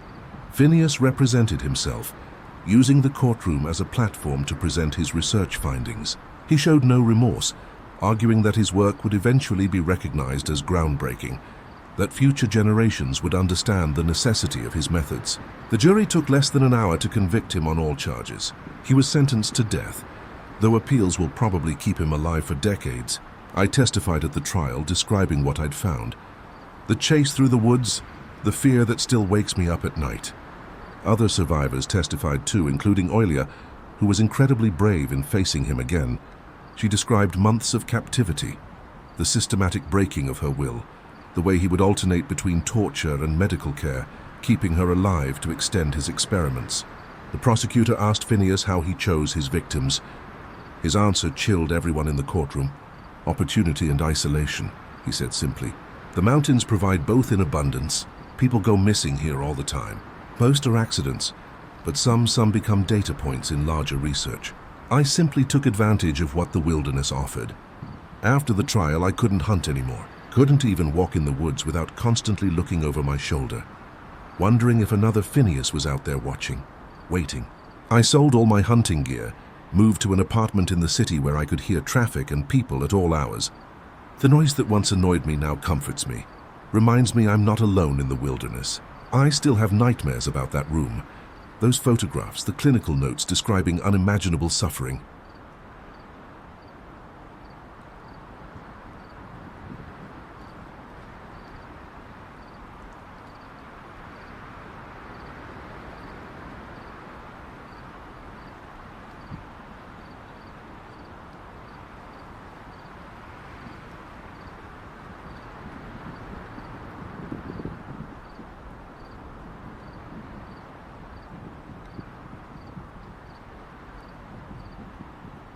But worse are the dreams where I'm back in the rhododendron thicket, hearing his calm voice getting closer, knowing that if he finds me, I'll become another entry in his notebooks. Another data point in his insane research. The FBI told me they've found similar sites in other states, though none as elaborate as Phineas's. There's apparently a network of these people sharing research and techniques online through encrypted channels. They call themselves independent researchers or freedom scientists, claiming they're doing work that mainstream science is too cowardly to pursue. The thought that there are more of them out there is almost too much to bear. Aurelia and I stay in touch. We're both in therapy, both trying to process our different but connected traumas. She's incredibly strong, working with law enforcement to help identify other potential sites, other victims who might still be alive. She says confronting it helps her heal. That action is better than letting the fear paralyze her. I admire her strength, but I can't follow her example. The fear has its hooks in me too deep. The Cherokee National Forest is still beautiful, still draws thousands of visitors every year. Most will never know what happened there. We'll never think about the darkness that can hide in all that natural beauty. And that's probably for the best. But for those of us who know, who've seen what can happen when evil meets isolation, the mountains will never be the same. They're not a refuge anymore. They're a reminder that monsters are real, and they don't always look like monsters. Phineas's research notes were sealed by court order, but I know researchers have been allowed to review them for insights into victim survival and recovery. It's an ethical nightmare using data obtained through torture, but the information might help future victims. Aurelia supports it, says something good should come from all that suffering. I understand her position, but it still feels wrong. Like Phineas is getting what he wanted in some twisted way. The sites have all been destroyed now, the structures demolished and the materials removed. The Forest Service has increased patrols in remote areas, and there's talk of installing hidden cameras at vulnerable locations. But the truth is, the wilderness is too vast to monitor completely. There will always be hidden places, always be opportunities for those willing to exploit them.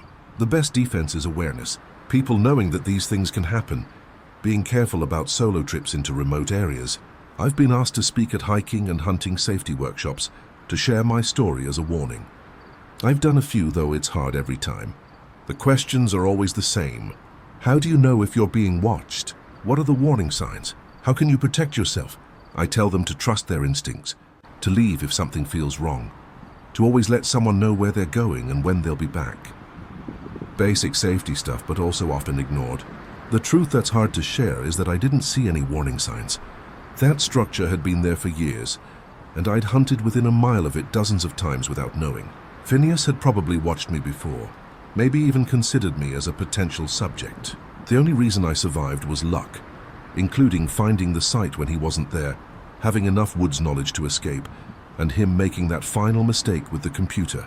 Sometimes I think about all the missing hikers and hunters over the years, the ones whose bodies were never found. How many were accidents and how many were victims of people like Phineas? The mountains don't give up their secrets easily, and sometimes those secrets are better left undiscovered. But once you've seen what I've seen, you can't unknow it. You carry it with you, a weight that never quite goes away. I've moved on as much as possible. New job, new city, new life. But I still check the news for missing persons in the Appalachian. Still wonder if each one is just lost, or if they found something they shouldn't have. The FBI agent who worked my case sends me updates occasionally, lets me know when they find another site or make another arrest. It helps to know they're watching. That my experience led to increased vigilance. But Phineas was right about one thing, including the mountains are his home, or at least their home to people like him. The isolation that draws people seeking peace and solitude also provides cover for those with darker intentions. It's a balance that's existed as long as humans have lived in these hills. The beauty and the danger intertwined so tightly they can't be separated. This is my story, my warning to those who venture into the deep woods alone. Most of the time you'll be fine. The mountains are generally safe, the people generally good. But sometimes in those remote places where cell phones don't work and help is hours away, you might stumble onto something that shouldn't exist. And if you do, if you find yourself looking at evidence of evil hidden in paradise, remember that survival is more important than curiosity. Run. Don't try to be a hero. Don't try to understand, just run. Get to safety and let the authorities handle it. Because people like Phineas aren't just criminals. They're predators who've chosen the perfect hunting ground. They know the mountains better than most, have planned for confrontation, and view other humans as subjects rather than people. Your best defense is to never become their focus, to be the one who got away before they even knew you were there. The mountains are still calling to me sometimes. On clear days I can see them from my apartment window, blue and hazy in the distance. Part of me wants to go back to reclaim that peace I once found there, but I know I never will. Some fears are too deep, some knowledge too heavy. The wilderness I once loved is forever changed in my mind, transformed from a refuge into a place where monsters like Phineas conduct their research. I'll end with this. If you're reading this and you recognize yourself in Phineas, if you have similar thoughts or urges, please get help. And if you're reading this as someone who loves the mountains like I once did, be careful. Don't let my story stop you from enjoying the wilderness, but let it make you more aware. Evil exists sometimes in the most beautiful places, wearing the most ordinary faces. The key to survival is recognizing it before it recognizes you. Music. My name is Faney, and what I encountered in the Great Smoky Mountains last October still haunts me every single night. I was 29, a wildlife photographer who'd spent years documenting animals in their natural habitats. But nothing prepared me for finding something that used to be human, but wasn't anymore. I'd gone to the park for a 3-week assignment, photographing the fall migration patterns of birds through the mountain passes, when I discovered something that changed everything. I thought I knew about what happens to lost children in these vast wilderness areas. I'd set up my base camp near Klingman's Dome, but my work took me into the back-out areas that most tourists never see. I had special permits for off-trail photography, and I'd hired a local guide named Isadora, who knew the unmarked regions better than anyone. She was in her 60s, had grown up in these mountains, and her knowledge of animal behavior and hidden trails was invaluable. On our 5th day working together, she mentioned something strange while we were setting up a camera blind near Thunderhead Mountain. "Been finding odd tracks lately," she said, not looking at me directly. "Not bear, not human, exactly. Something in between. Rangers say it's just black bear walking upright sometimes, but I've tracked bear for 40 years. This ain't that." She showed me photos on her phone of prints in the mud, and she was right. They looked human, but wrong. The toes spread too wide, the arch too high, marks that suggested claws rather than nails. I was intrigued from a photographer's perspective, thinking maybe we had evidence of some undocumented primate behavior, or a bear with an unusual walking pattern. Isadora seemed reluctant to pursue it, but I convinced her to take me to where she'd seen the most recent tracks.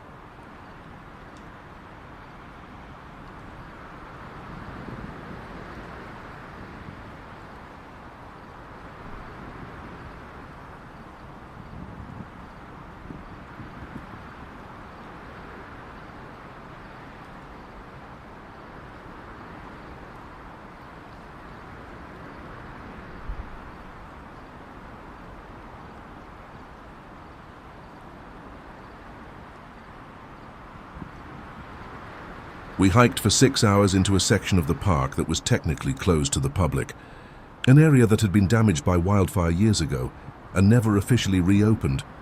The forest there was different. Younger trees growing through the charred remains of the old growth, creating a maze of fallen logs and new growth. It was eerily quiet, the usual bird calls absent. Even the insects seemed subdued.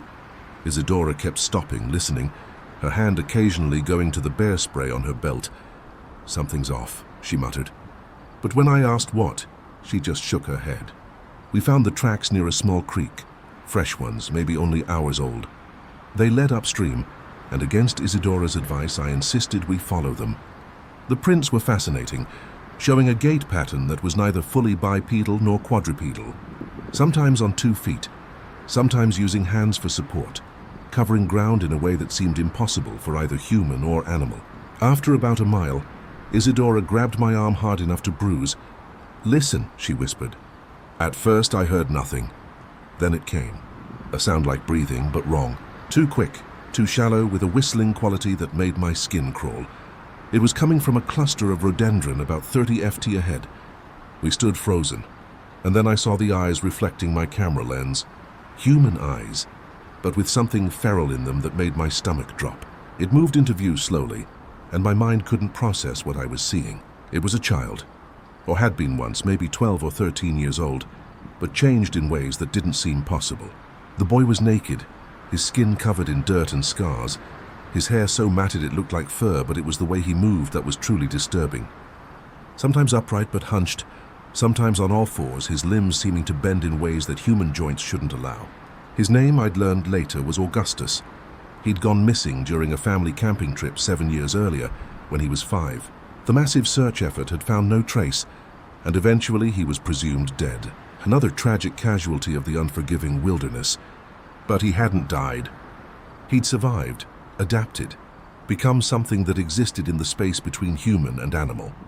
When he saw us, he made a sound I'll never forget. Not quite a growl, not quite a scream. Something that spoke of years of isolation and fear. Then he ran, but not like a person runs.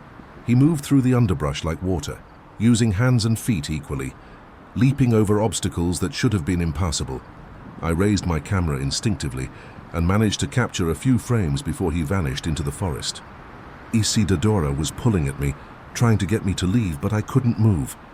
"We have to help him," I said, but she shook her head violently. "That ain't a child no more," she said. "That's something else, something that won't remember how to be human." But I couldn't accept that. Somewhere in that feral creature was a 5-year-old boy who'd gotten lost and done whatever it took to survive. We returned to the ranger station and reported what we'd seen. At first, they didn't believe us until I showed them the photographs. The images were blurry, but clear enough to show a human form moving in impossible ways. Within hours, the park was flooded with search teams, wildlife experts and psychologists specializing in feral children. The media was kept out, the area sealed off, the search conducted in secret. I insisted on being part of the search team, using my photography skills and Isidora's tracking knowledge to help locate Augustus. The experts explained that cases of feral children were rare but documented, that humans raised without human contact during critical developmental years could lose language, social skills, even the ability to walk upright. But most cases involve children raised by animals or in isolation for a few years. 7 years alone in the wilderness from age 5 was unprecedented. We found evidence of how he'd survived. Caves with bedding made from moss and leaves, cached food including nuts and dried meat, tools made from stones and bones. He'd learned to hunt small game to find edible plants to avoid predators. Trail cameras revealed him moving through territories usually reserved for bears and mountain lions, somehow coexisting with them. He'd become part of the ecosystem in a way no human should be able to. The search went on for 2 weeks. We'd catch glimpses of him, always at a distance, always watching us with those terrifyingly intelligent eyes. He seemed curious about us, but wouldn't approach, would flee if we got too close. The psychologist said he was likely traumatized, that his behavior suggested he saw humans as threats rather than his own kind. Then came the night that still gives me nightmares. I was alone in my tent. The rest of the team scattered at different observation points when I heard breathing outside. Slow, deliberate, curious.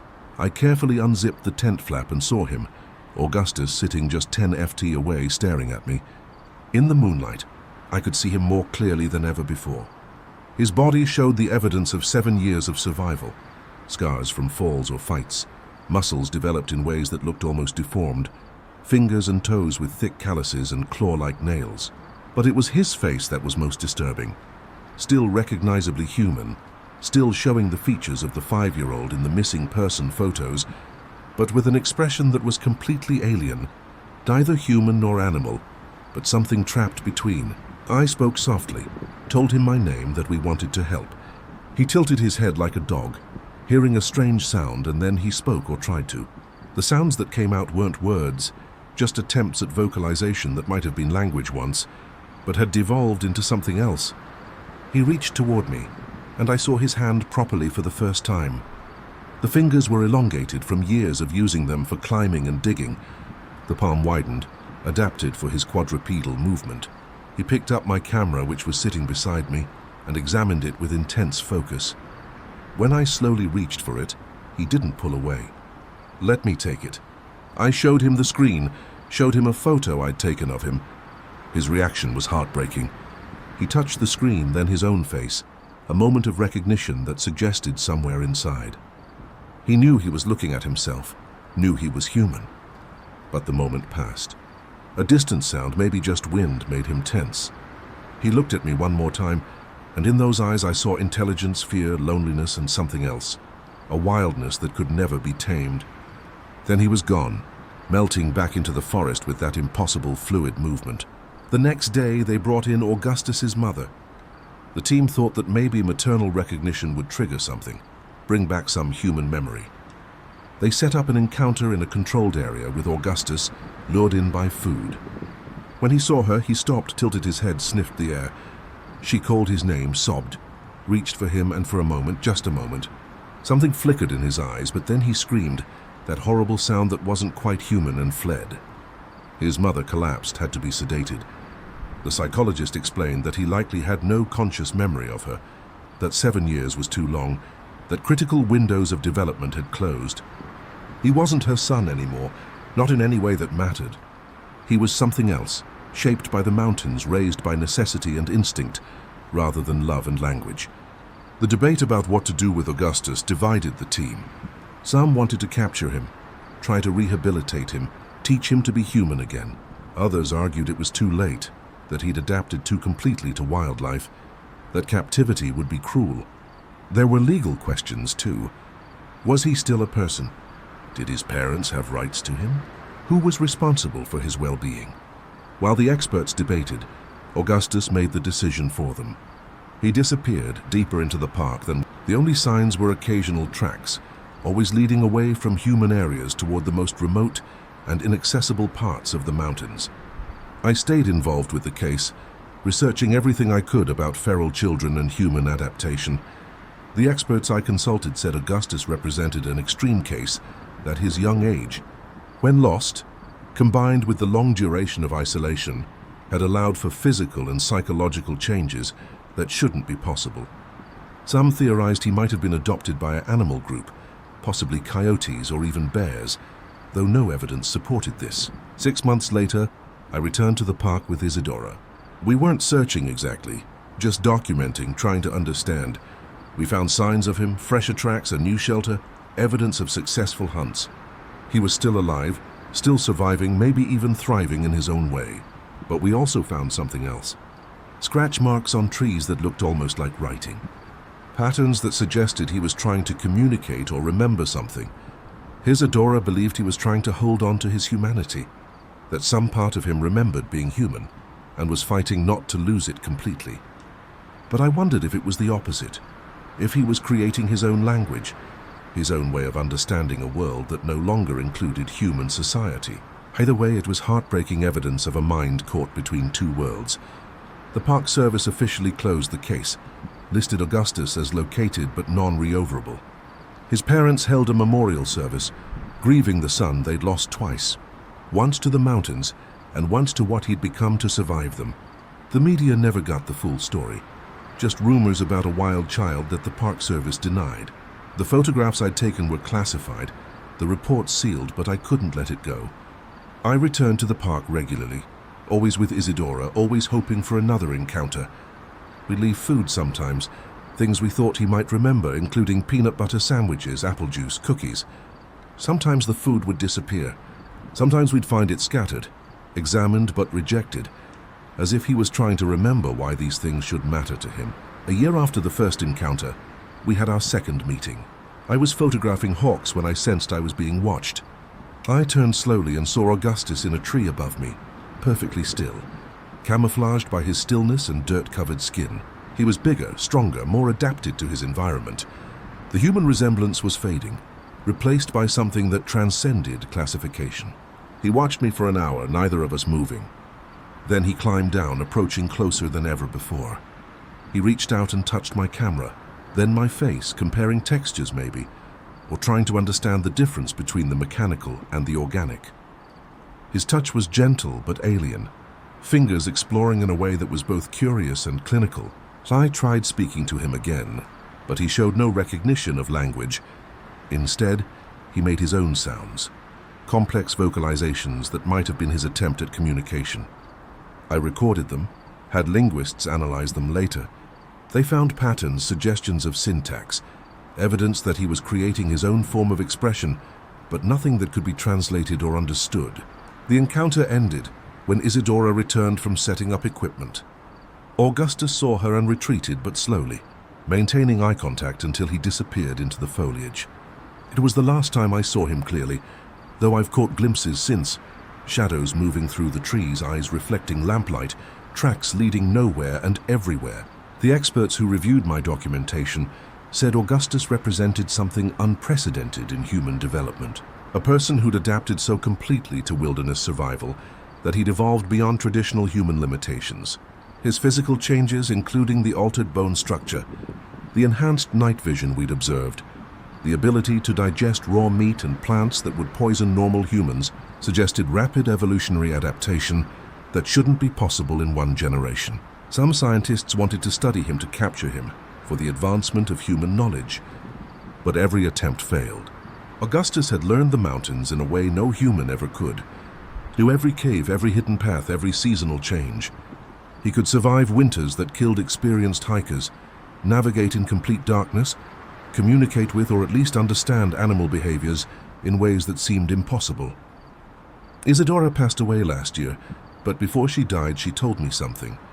She said she'd seen others like Augustus over her decades in the mountains. Glimpses of things that might have been human once, tracks that didn't quite fit any known animal. She believed the mountains were full of them, lost children who'd adapted, survived, evolved into something new. She called them the forgotten ones, those who'd been reclaimed by the wilderness. I still visit the park, still document what I find. The tracks are still there, evolving, showing Augustus growing, adapting, becoming more whatever he is and less what he was. Sometimes I find things he's left behind, tools he's made and discarded, shelters he's abandoned. Once a piece of cloth that might have been from his original clothes, preserved somehow as a memory of his former life. The Park Service knows he's still out there, but has stopped trying to intervene. He's become a legend among the rangers, the ghost child who walks between worlds. They report sightings to a database, track his movements when possible, but otherwise let him be. He's caused no harm, shown no aggression unless cornered, seems to actively avoid human contact while maintaining a curious observation from a distance. I've thought about what would have happened if we'd caught him, tried to rehabilitate him. The psychologist said it might have been possible with years of therapy to restore some human behaviors, teach basic language, help him readjust. But looking at how perfectly he'd adapted to the wild, how completely he'd embraced his new existence, I wonder if that would have been saving him or destroying him. There's a philosophical question here that haunts me, including what makes someone human. Is it DNA, consciousness, language, social connection? Augustus has human DNA, shows clear intelligence and problem-solving abilities, might even have his own form of language, but he's lost or abandoned everything we associate with humanity. He's become something unprecedented, a bridge between human and nature that we don't have words to describe. The latest reports suggest he's not alone anymore.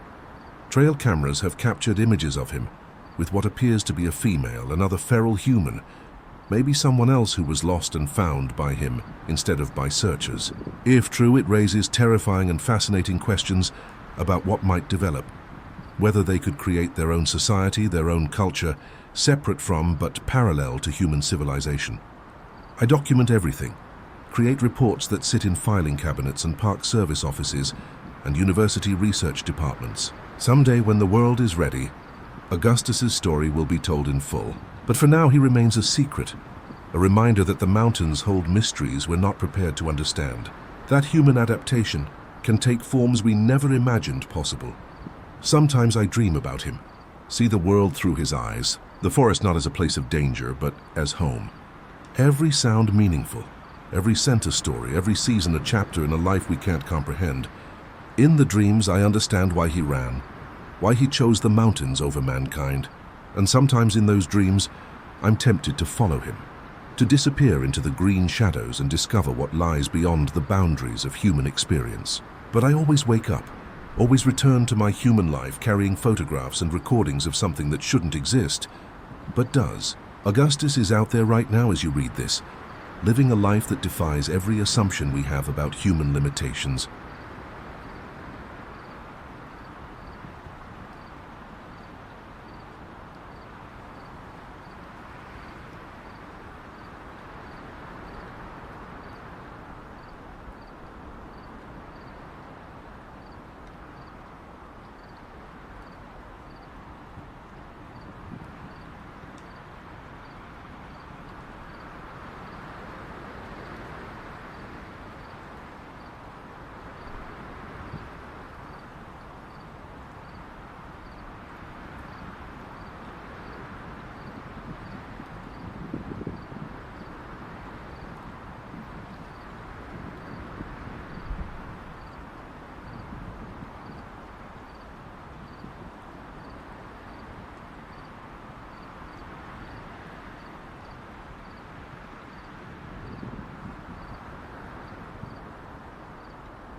He's proof that we're more adaptable than we know. That, given the right circumstances, we can become something beyond current classification. The mountains made him what he is, shaped him into something that transcends human or animal categories. He's evolved not over generations, but in a single lifetime, adapted so completely that return is impossible.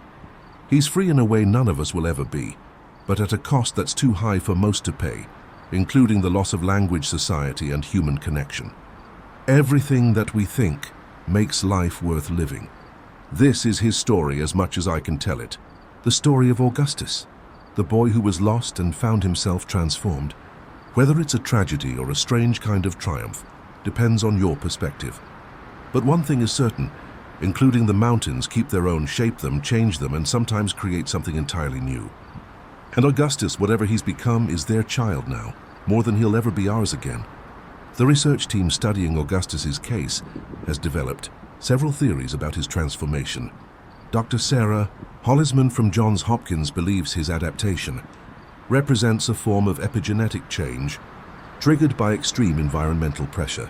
She argues that certain genes normally dormant in modern humans can be activated under specific survival conditions. These might be evolutionary holdovers from our earliest ancestors, genetic memories of when humans were less removed from nature.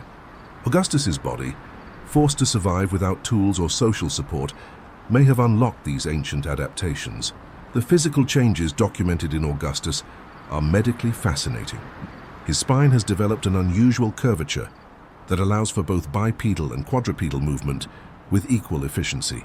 His shoulder joints have increased flexibility beyond normal human range, allowing him to climb and move through trees with ape-like agility. His digestive system, based on analysis of his waste found near abandoned shelters, has adapted to process raw meat and vegetation that would normally require cooking to be safe for human consumption. His night vision, observed through infrared cameras, appears significantly enhanced, possibly through enlarged pupils or increased rhodopsin production in his retinas. But perhaps the most intriguing changes are neurological. Brain scans taken from a distance using experimental equipment suggest his neural pathways have reorganized dramatically. The language centers of his brain show decreased activity, while areas associated with spatial navigation, sensory processing, and instinctive behavior show hyperactivity. It's as if his brain has redistributed its resources, sacrificing human communication for enhanced environmental awareness and survival instincts. I've spent countless hours studying the videos and photographs we've captured, looking for any sign of the 5-year-old boy who entered these mountains.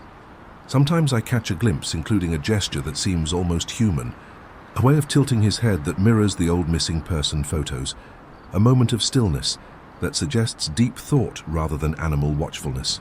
These moments are rare and fleeting, but they remind me that somewhere inside that transformed body is a human consciousness, altered but not erased. The ethical implications of Augustus's existence have sparked intense debate in academic circles.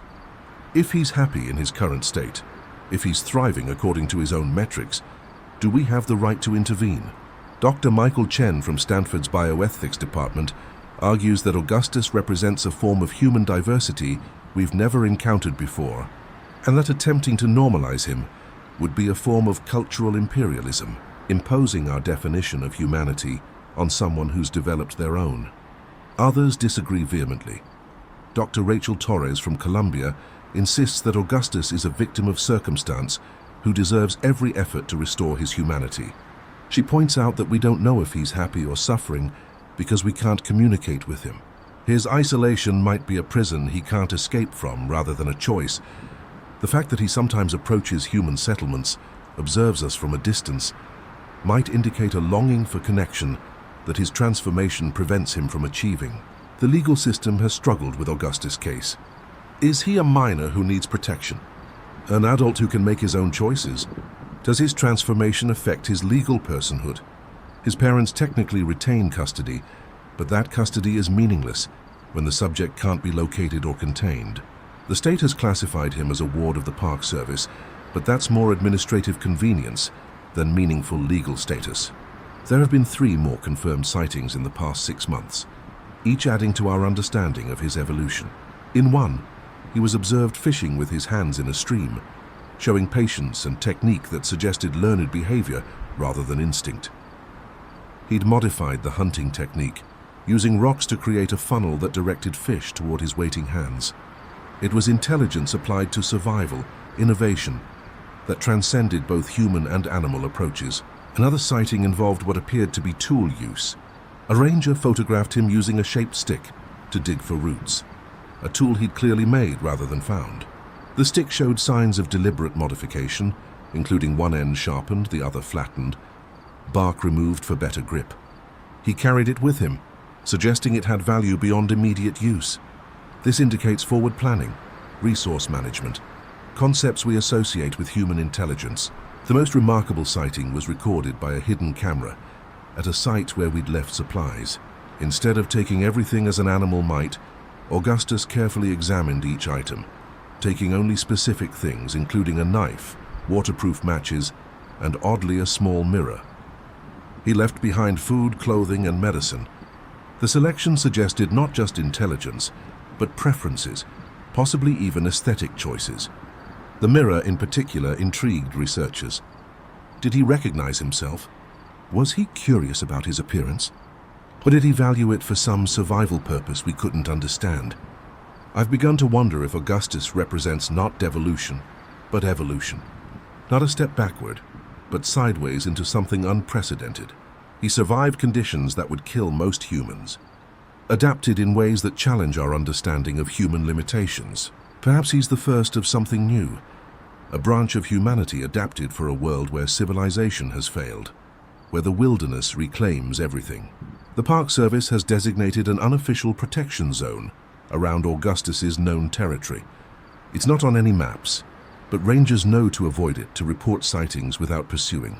They call it the Augustus Protocol, recognition that he's become part of the park's ecosystem, as protected as any endangered species. Some rangers leave supplies at the edges of his territory, including tools, medicine, non-perishable food, though there's no evidence he takes them regularly. My documentation of Augustus has become my life's work. I've published papers and journals that few people read, given presentations to rooms of skeptical academics, compiled thousands of hours of observation into patterns and theories. But the more I learn, the more I realize how little we understand. Augustus exists at the intersection of human and nature, a living bridge between what we were and what we might become under extreme circumstances. Recent evidence suggests Augustus might not be alone in his transformation. We've found tracks that don't match his smaller, possibly female, showing similar adaptations. If there are others like him, if they're finding each other, we might be witnessing the birth of something unprecedented, including a parallel human society, adapted for wilderness survival, existing alongside but separate from our civilization. The implications are staggering. I think about the 5-year-old boy who got separated from his parents 7 years ago. Probably scared, certainly unprepared for what was to come. Somehow that child survived, not just physically but psychologically, creating a new form of existence that we're only beginning to understand. The tragedy isn't that he became something else. It's that we'll never know who he might have become in our world. But perhaps that's our limitation, not his. The mountains have always been places of transformation in human mythology, including sites of vision, quests, spiritual awakening. He entered the mountains as one thing and became another, transformed by the landscape into something that belongs to it completely. He's become myth made flesh, a living reminder that humans are more adaptable, more capable of change than we ever imagined. As I write this final update, I'm preparing for another expedition into Augustus's territory, not to find him or study him, but simply to exist in the same space, to try to understand the world through his perspective. Each time I enter those woods, I feel the pull he must have felt, the invitation to let go of human constraints and become something else. I always resist, always return to civilization, but I understand the temptation. Augustus challenges everything we think we know about human nature, human limits, human potential. Has proof that given extreme circumstances, we can become something beyond current classification, something that transcends the binary of human and animal. He's neither in both, existing in a space we don't have language to describe. And perhaps that's the most human thing about him, including the ability to adapt, to survive, to become whatever we need to become to continue existing. The story of Augustus will never have a traditional ending. He'll either continue to exist in his transformed state until the mountains finally claim him, or he'll become something even more unprecedented.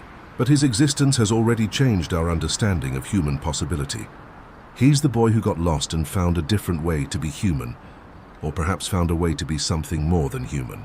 The mountains made him, shaped him, and ultimately accepted him as their own in a way they never accept us. Years from now, when technology advances enough to perhaps communicate with him in whatever language he's developed, or when others like him emerge from the wilderness, we might understand what we're witnessing. Until then, Augustus remains a mystery, a miracle, a tragedy, and a triumph all at once. He's the impossible made real, living proof that humans are capable of transformations we can barely imagine. And somewhere in the great Smoky Mountains, as you read these words, he continues to exist, neither lost nor found, but something entirely his own.